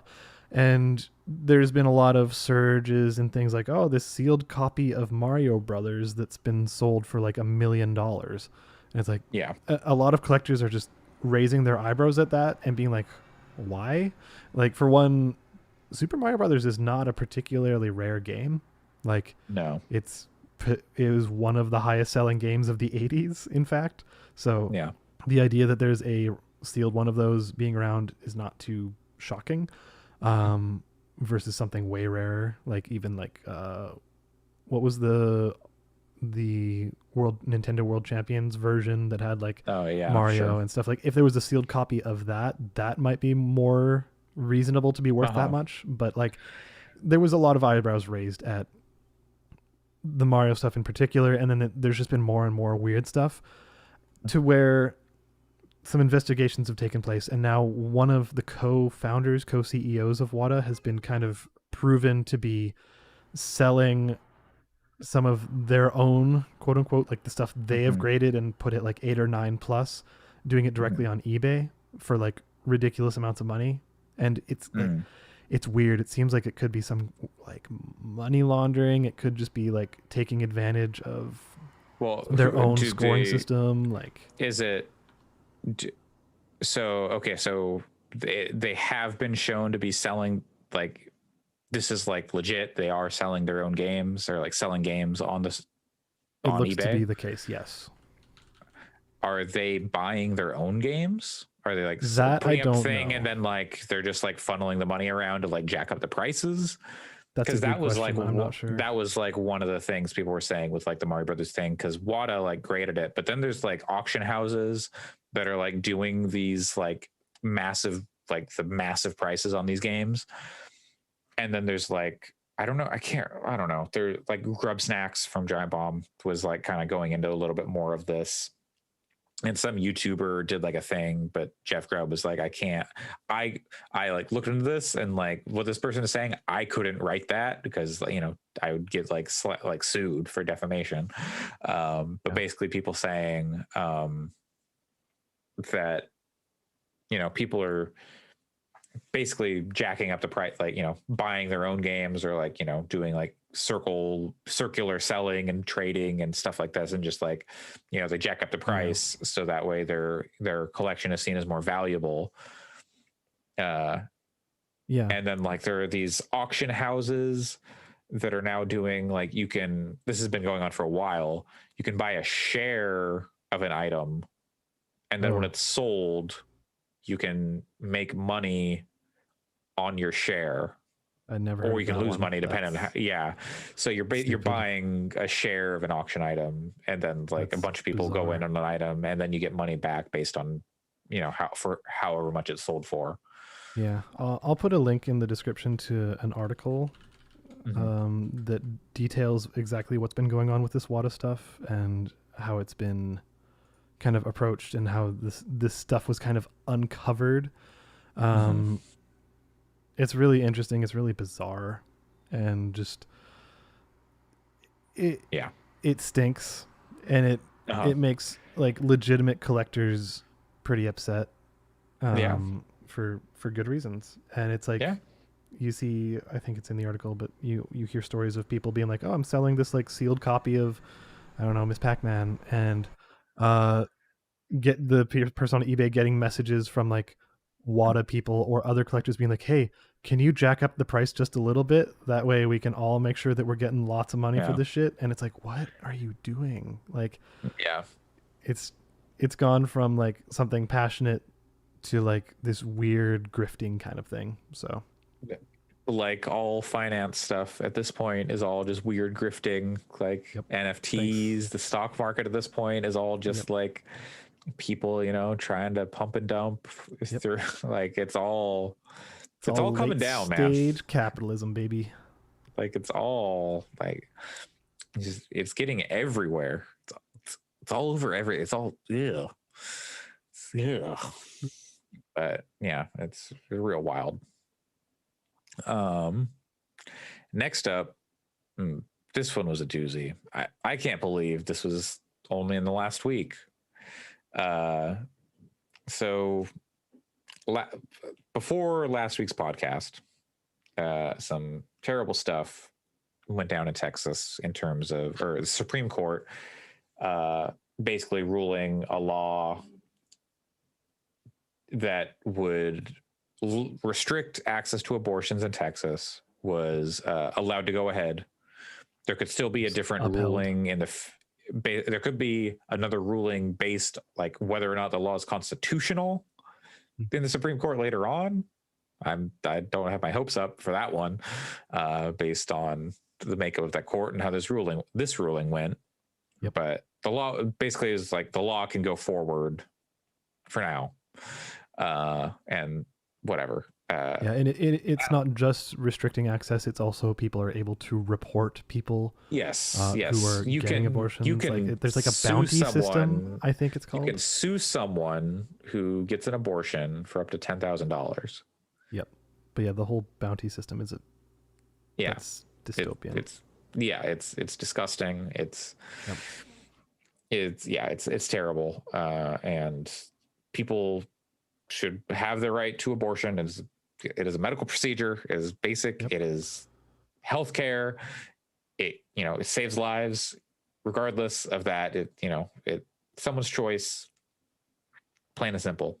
Even if it didn't save lives, it's someone's choice. And how this relates to the game industry, aside from there being many game developers and studios in Texas. The president and I guess owner of Tripwire, is it Tripwire Entertainment? Interactive? Let's see. Tripwire Interactive. John Gibson, tweeting through it and I don't know, just tweeting his support of this law. Tripwire, I think, is based in Florida or something. Like it's not even in Texas, I believe. I'm not sure, to be honest. It's based in Georgia. Yeah. Tweeting out in support of this terrible law, to which received while he was at PAX. By the way, right in PAX West. I forgot about that. Which was his own little like weird thing, and got fairly swift response from partner studios. Tripwire Interactive is mostly a publisher. Yeah. But they're developer and publisher. They've made, but made so things like basically Maneater, Killing Floor 2. he Yeah. he was saying that he's proud to support the Texas abortion ban, and he was like Yes. Yes. going off about like how like yeah, this is a great choice, like this is fantastic. And Shipwright Studios, which is partnered with Tripwire as a publisher, and like you were saying, they made Chivalry and Maneater. They were like, fuck that, we can't work with Tripwire with their leader, like their current leadership. Yeah, and they began a process to like cancel their contracts and like get out of that partnership. Yep. Other studios, like people at Tripwire are like, yeah, I'm not chill with this. Yeah, which this doesn't is represent like, our views as a studio kind of stuff. Yeah. Which is like there's stuff about Killing Floor 2, Killing Floor, like stuff they've stuff they've made. Yeah. Stuff they've made has like that kind of stuff in it. Like the music in Killing Floor 2 is like that guy's like Christian rock band. Oh, right. I forgot about that. Yeah. And there's some lyrics, and it's like, this isn't new. Like there were signs all along. So yeah, basically lots of like opposition to his ideas, and very quickly, like, like Monday probably, or, within some time. It was within 48 hours. Yeah. He was stepping down from his position as president of the company. He is still like the owner, I believe. So he still like gets financial success from the company. I didn't look into that part of it, but yeah, it sounded like it's that kind of CEO thing of like, CEOs are never fired. They are asked to step down, basically. Mm-hmm. But it's also a private company. It is. So there's all, that's very different from like if it was a public company and stuff like that. But yeah. Yeah, and the discourse surrounding this has been headache inducing. The discourse always is, as it is, but like it's turning into what you would expect. It's turning into, so people can't have their own political views in this space anymore, blah blah blah blah. And it's like it's getting to a point of where if political views are a way to justify hate crimes, essentially, like this is not a hate crime obviously, but getting to that point, then perhaps there needs to be a greater discussion that happens, because it's basic like, I am very smart, like, I have my own opinion, I don't think like everybody else. Motherfucker. We are not just like, you don't think the same as everybody else. It's pineapple, does it belong on pizza? Yes, no. That you think differently. If you're literally trying to take away people's rights and like cause harm to them, you don't get to go, it's people are mean to me. Like when when you get like kickback, like people don't have to sit here and just like listen to your shit and go, guess there's nothing I can do. Like it's so brain dead, like from the people who make those arguments, like, guess there can't be any difference of political opinion. There is so much difference of political opinion. It's reached a point of absurdity, frankly. Yeah, it's go take your horse fucking dewormer. Yeah, it's to be clear, it's not even just a US thing. It's pretty global at this point. Yeah, and this is just a way it's kind of manifested in the sphere we happen to talk about. Like it happened to show up in games, which happens. It's just it's not the first time it's happened. It's not the last time it'll happen. It's not going to be the last for sure. Yeah. So people like are, they stick, when you're like the president of a company, like if you're going to go out there and you're going to espouse your beliefs, or, if you're anyone, but if you've got a platform and you're going to espouse your beliefs, you can't be upset when people disagree with you and like, go, hey, what you said, no, that's fucked up. Like, it's Totally. not cancel culture. That's That's consequences to your personal. Yeah, actions. it's personal responsibility, and if someone chooses not to engage with the stuff you make because of it, that's their Mhm. choice. Like, And if you're harming other people's livelihoods with that, yep, you know, yeah, it's valid. It's valid to not yeah, support that. And yeah. It's just, oh my god. yep, that was a whole nightmare. Mm. So, I mean, Yeah, I'm glad the response was swift, though I yeah. imagine it was more motivated from a money sense more so than a personal Oh yeah, responsibility sense, if I were 100%. to guess. But Yeah, still, 100%. Especially because it's he's still going to be financially, you know, reaping the benefits of the totally. company. Yep. So So, whatever. yeah, it's. Anyways, Yeah. Speaking of financial oh boy, reaping, here we go. We could go deep here on this. is We probably won't go too deep, the but I took a lot of notes, so yeah. Well, strap in. uh, yeah. Finally, the long saga is over. You've all been riveted on the edge of your seats for months. I don't even know when this started. When did this Wasn't it start? like 3 months ago or something? It Three feels months. longer, but I think it might have been. Yeah. Well, let's see. Okay, I'm gonna I'm looking it up 1980 too. Fortnite.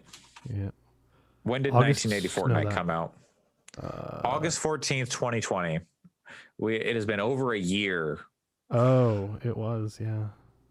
This started over a year ago when Epic was like, you know what? We've had enough of Apple taking 30% of our revenue on microtransactions in Fortnite on the App Store or on iOS, and Google for uh, Play. the Google Play. Yes.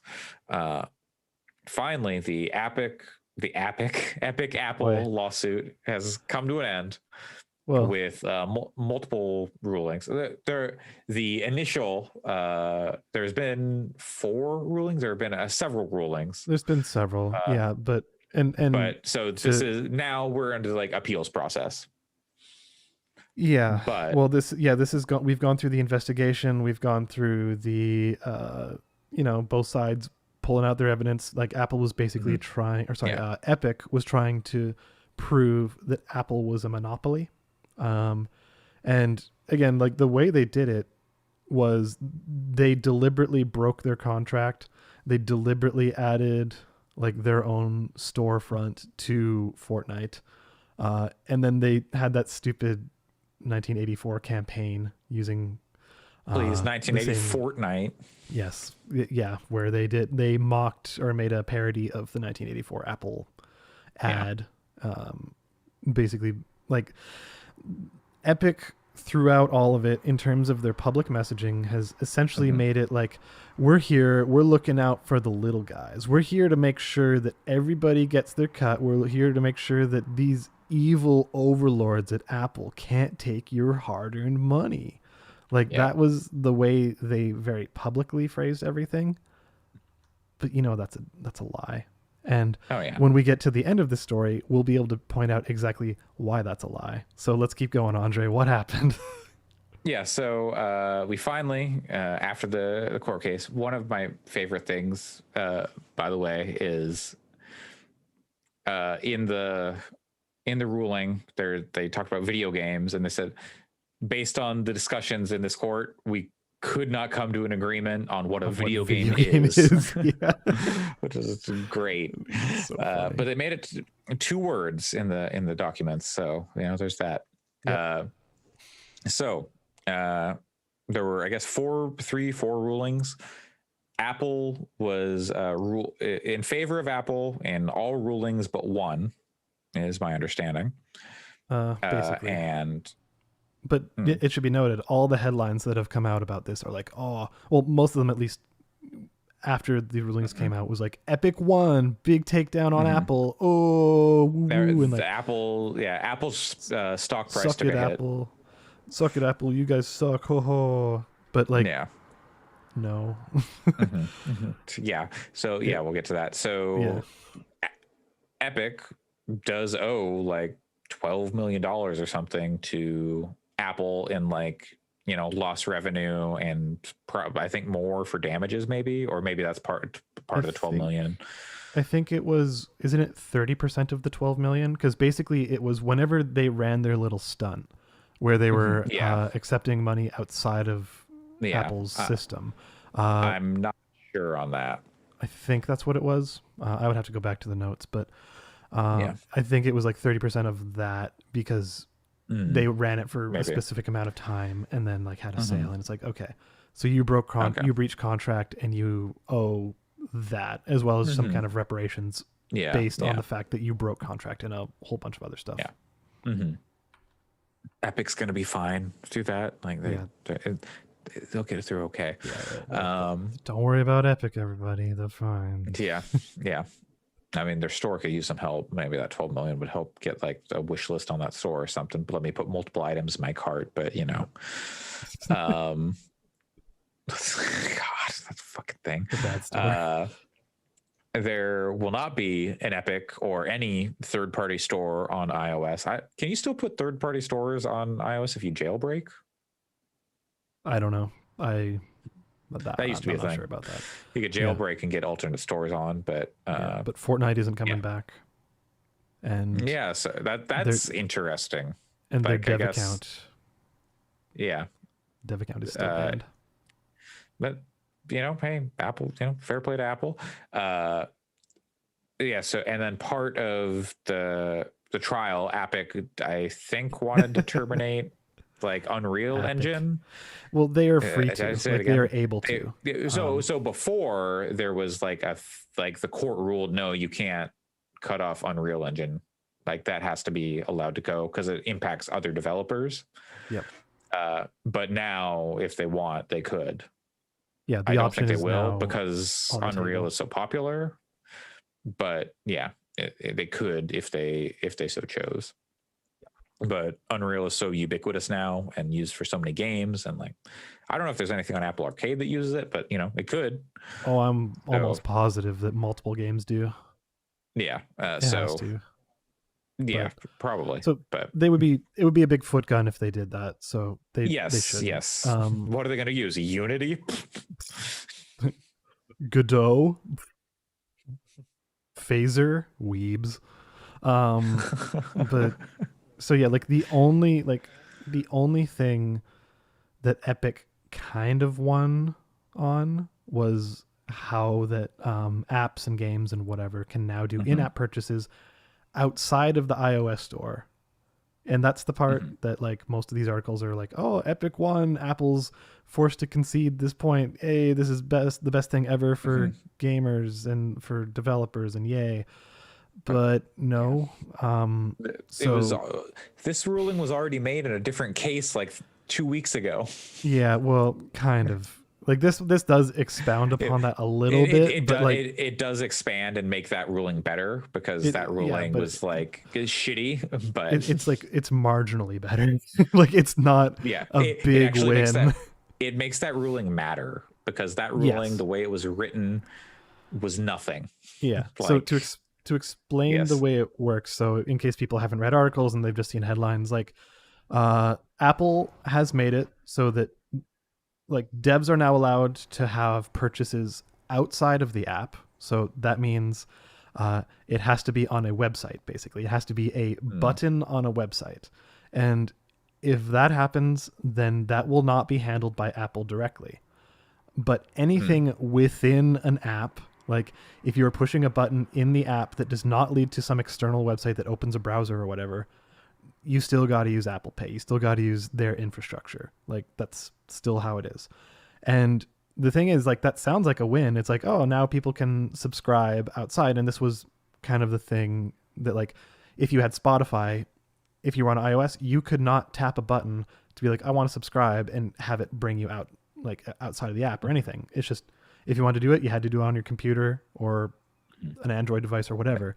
Go in your web browser or something. Could you even go in your web browser and do it? Technically, I don't think so on iOS unless you like kind of brought up the desktop version and did some weird shit. But Fuck regardless, off. yeah, it's stupid. They were draconian about that, but now they can have a button that says, "Hey, purchase a subscription or whatever by pushing this button." Yeah.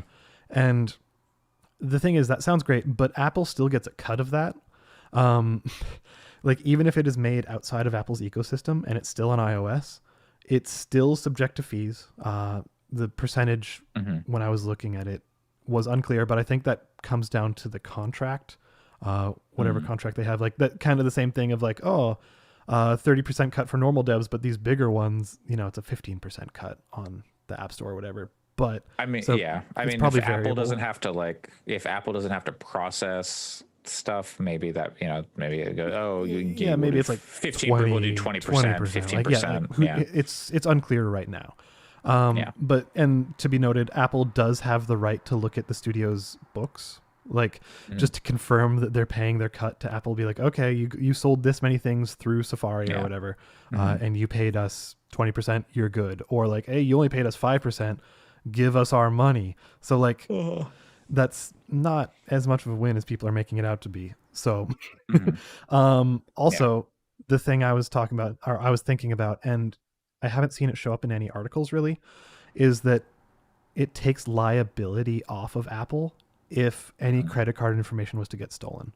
So like, for example, if you were to like download some random little game or an app, like scheduling app or whatever, it doesn't matter, from some small developer, it has like 200 reviews, and they're like, pay us $1.99 on some impulse purchase. Like if that goes through Apple Pay, you'll be like, oh, okay, this is secure, this is whatever.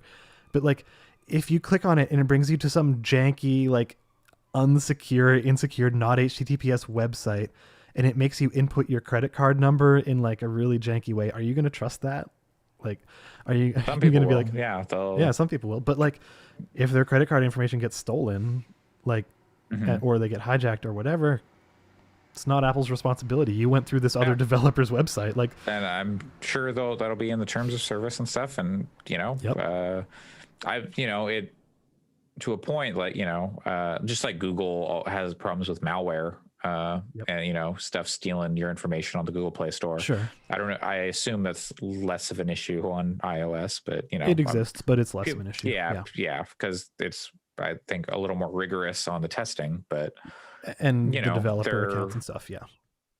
I would assume, I would hope that they if you want to do this thing, you need to like run it past us to so we can at least generate at least still maintain some semblance of quality, because most people aren't creating their own payment processor, like they're using Stripe or PayPal or, whatever, or something. I don't, PayPal is not like PayPal processor. I don't know. You can, but you can buy stuff with PayPal and whatever. So there but no one's rolling their own. Like that's complicated stuff. Yeah, exactly. So security you would hope, a big issue. Yeah, exactly. You would hope that those things, like a lot of that stuff is already like solved, and there are services for that. Yeah. So most services, most companies, developers would be using something like that is like a solved or turnkey solution. They're not going to reinvent the wheel. But you will definitely run into people who are trying to do some shady shit. Almost assuredly. Almost assuredly. Yeah. But yeah, like 2 weeks ago, what I was saying is like there was a ruling in a different case against Apple that said the outcome was Apple had to allow third-party like payment processors or whatever, but you couldn't advertise lower prices or anything. You couldn't advertise anything about it in the app, in game, or in app, in whatever. Yeah. And so that was like meaningless because, like 99% of people are not going to, they're not going to seek it out. And they're not going to know. Yep. This at least gives that like option to like, it gives them the ability to communicate in app about their different prices, or like, hey, you can go here and you can buy here or whatever. So and it's Whatever interesting. that'll do for, like, will that let people lower their price? And can they go, oh well, we got a 10% sale on our website or whatever. 10% off if you use this coupon code on our website or something. Yeah, like it's totally possible. And with regards to the Epic case, it's interesting because Epic, like we said, they're still not allowed back. Like the Epic Game Store, that's not coming to iOS. Fortnite, nope. At least for now, it's not coming back. Like, and their dev account still not reinstated, so they aren't going to see any of these benefits. And frankly, the smaller developers probably aren't either, because that means they'd have to make their own infrastructure, they'd have to make their own security, they'd have to make their own everything. Or even if they're using Stripe and PayPal and stuff, like they still have to make those endpoints and all that. So it makes more sense for them to still just use the Apple Pay stuff. Whereas the people who end up coming away the biggest winners is like Spotify and Netflix. Because now Amazon. Like the big places that already exist, Amazon Prime, whatever, like these big places that already have that infrastructure set up, they're the ones who benefit most from this.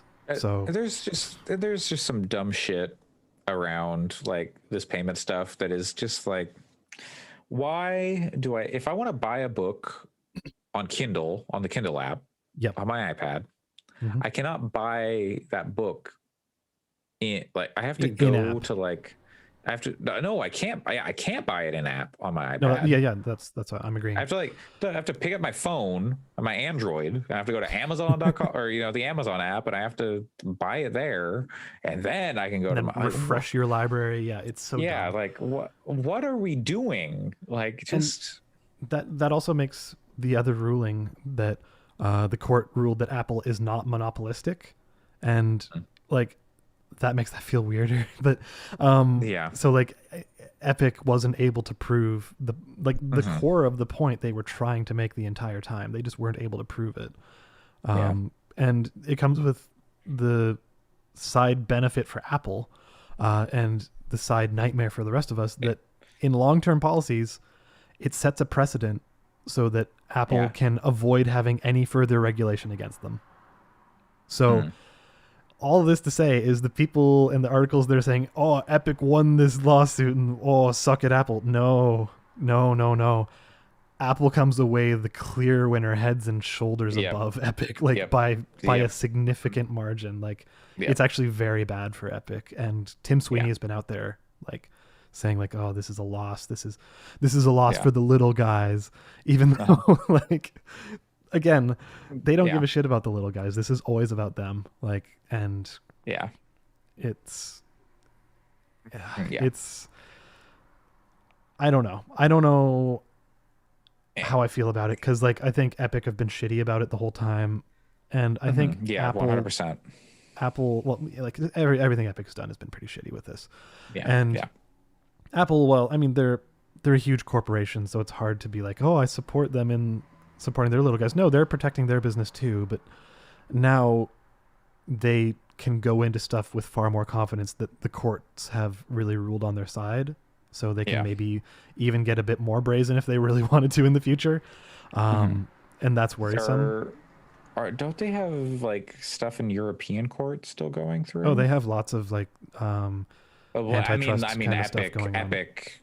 Does Epic have a case in like European court against them or something? I thought maybe I don't know. As for Epic, I don't know. Well, I mean, Apple is always going to have stuff in court, but they have lots of antitrust suits going on at the moment. But like, as for Epic, I don't know.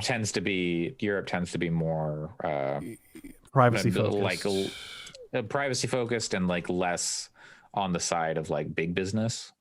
Not that like Epic is small business, but relative. Like you got and Apple GCRP Apple and stuff. Apple gets hit with like, they lose a lot of things, like, and then they just go, but they've got so much money, like we'll just pay. With like the 100%. Every smartphone was supposed to adapt the same like charging cable. It was supposed to be just like universal charging across all smartphones. It was supposed to be like a thing. It was like legislation. And then Apple just like, no, we're just going to pay fine.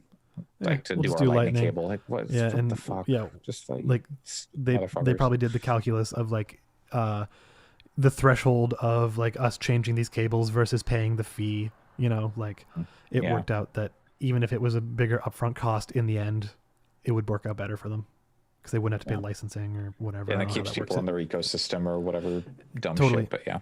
Yeah. So like Apple's still not a good guy. I mean, frankly, No. the stuff they do with privacy is better than the other big corps, Yeah.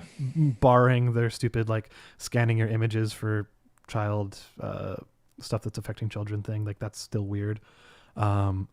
But like the way they do stuff with your passwords and they can make temporary accounts for you if you're signing up for stuff and just the way they kind of protect your information, yes, that continues to be good, much better than Google or Facebook or Amazon. Yeah. They're not mining your data as much. So like, yes, Apple, in terms of the big monopolistic ish, apparently, companies, they're better for that, but they're still not like, they're still not good guys per se No, 100% not. by any Like, definition. and you know, this is gonna have, you know, there's still the Google Play ruling, or you know, the Google ruling that Yeah, has to come With through. Epic. There's with Epic, and they're like, you know, what does that mean for stuff like the Microsoft Store on Windows? Yeah, Uh, that's a good question. here is the Linux desktop, 2022, baby, it's here. Bring it. Ubuntu 2004. Let's do it. Windows 11 is the last Windows anyone will ever use. Yep. Yeah, I don't know. it's there's like, you know, parts that are like, okay, this is good, and then other parts are like, oh god, no, not like this. With regards to this lawsuit, or Yeah, and just it would be, yeah, like it would have been nice if Epic had somehow gotten like more out of this, but I mean, you know, I don't. overall, I think more out of this in terms of regulating Apple. Yes, like I don't care if Epic Game Store shows up on oh iOS yeah, no, or whatever. yeah, no, like- that I don't care what happens to Apple or Epic specifically. Just if like, you know, more of what they had gone for, if it was like, you know, Epic, you fucked around, you're finding out that you cannot be at this app store anymore, but the stuff you're fighting for, like you raised some good points, and we are gonna have to, like, you know, regulate a little bit. Kind of. But that's not the But, like, case. Yeah, like we were saying, like now there's the rhetoric there that Apple can point at and be like, "See, we already went through this in this previous court case. We're not a monopoly. Don't worry about us." Ho ho ho. Yeah. Tim Apple just rubbing his hands together for the next year or whatever until he retires, and then. Dude, so they've got on Monday, they've got their streaming event, California Tuesday. Streaming or whatever, Tuesday the 14th. What if Tim Cook comes out? Tim Cook, right? Who? Tim Apple. Tim Apple. We don't use that man's memes. Oh right, that was where that came from. I forgot about that. Tim Cook. Tim Cook, yes. Please put some respect on the man's name. He just won a lawsuit. Fair. Tim Cook comes out on stage, or you know, whatever weird glass On their circle campus. he's in. Yeah. Black room. Spotlight. Tim Cook. Then in front of him, smaller spotlight, illuminates a pinata. The llama pinata from Fortnite. And just like, it's good. We'll be conservative. Solid 2 minutes of him just smacking the shit out of it. And money flying out of this pinata. And then he takes a bus and thanks his bus driver, and then they continue on with the event. And then they go, "Want iPhones? Here's your fucking iPhone. Can't play Fortnite on it. What are we, Samsung?" Yeah, I don't know. I'm gonna watch that Apple event, by the way. I'm still hoping maybe they'll put out their good MacBook Pros. I'm like, I've got like the last of the Intel MacBook Pros, but I'm like, what if I got a What if I got one that wasn't like flaming hot and didn't sound like it was about to take off whenever I opened Microsoft Word and Totally. and had that bigger screen? Like these bezels, they're like, come on, man. Dell figured this out ages ago. What are you doing? Yep. And yeah, it looks interesting. And like the current M1 laptops, MacBooks seem good, except for the fact that you can only ever have two ports on them and Yeah. only up to 16 gigs of RAM at very max. Like, Yeah. So hopefully the next one's- Personally, I don't need more than that, but I and they're I so would efficient. for But yeah, you would machine absolutely. learning But stuff. But yeah, yeah. personally, I have been like in my like I need to do something, spend money. What if I got new RAM for my computer? What if it was RGB? can't I do don't know. What if I got a new case sure. that was ATX instead of micro ATX? No, I'm just like, God, what if I new motherboard? There's only like 5 MATX motherboards. So what if I bought but then those ATX motherboards are more expensive. I have to buy a case. Computers were a mistake. I can't. These GPUs are dead. I can't find these anywhere. Yeah. Luckily, I've got a GPU. Yeah. It's one of the good ones. But yeah, it's a whole thing. It's not RGB. So like if I got RGB RAM, then like I don't have an RGB GPU. I have to trade up to the, like, is that what I got to do? You're right. Yep. 100%. Who knows? Almost had this thing for a year. Like, and so I'm like, oh, but what if they announce like a new with like a Ryzen 6000? Then like if I get the current motherboards, then I'm just like stuck on like, the best I could do is like a 5950X, and like that's gonna be old news any day now. So like, that's what I'm running, and it's already gonna be old news in a week. I mean, yeah, like Alder Lake coming out, and like why'd we go to Ryzen when Alder Lake was coming? Like, what are we thinking? It's okay. ARM is coming soon. Oh, is NVIDIA, right? Is NVIDIA? Did that go through? Is that still waiting? Okay, it's still waiting. They're trying, but I think China's holding them back. Okay, yeah, that makes sense. I think, yeah.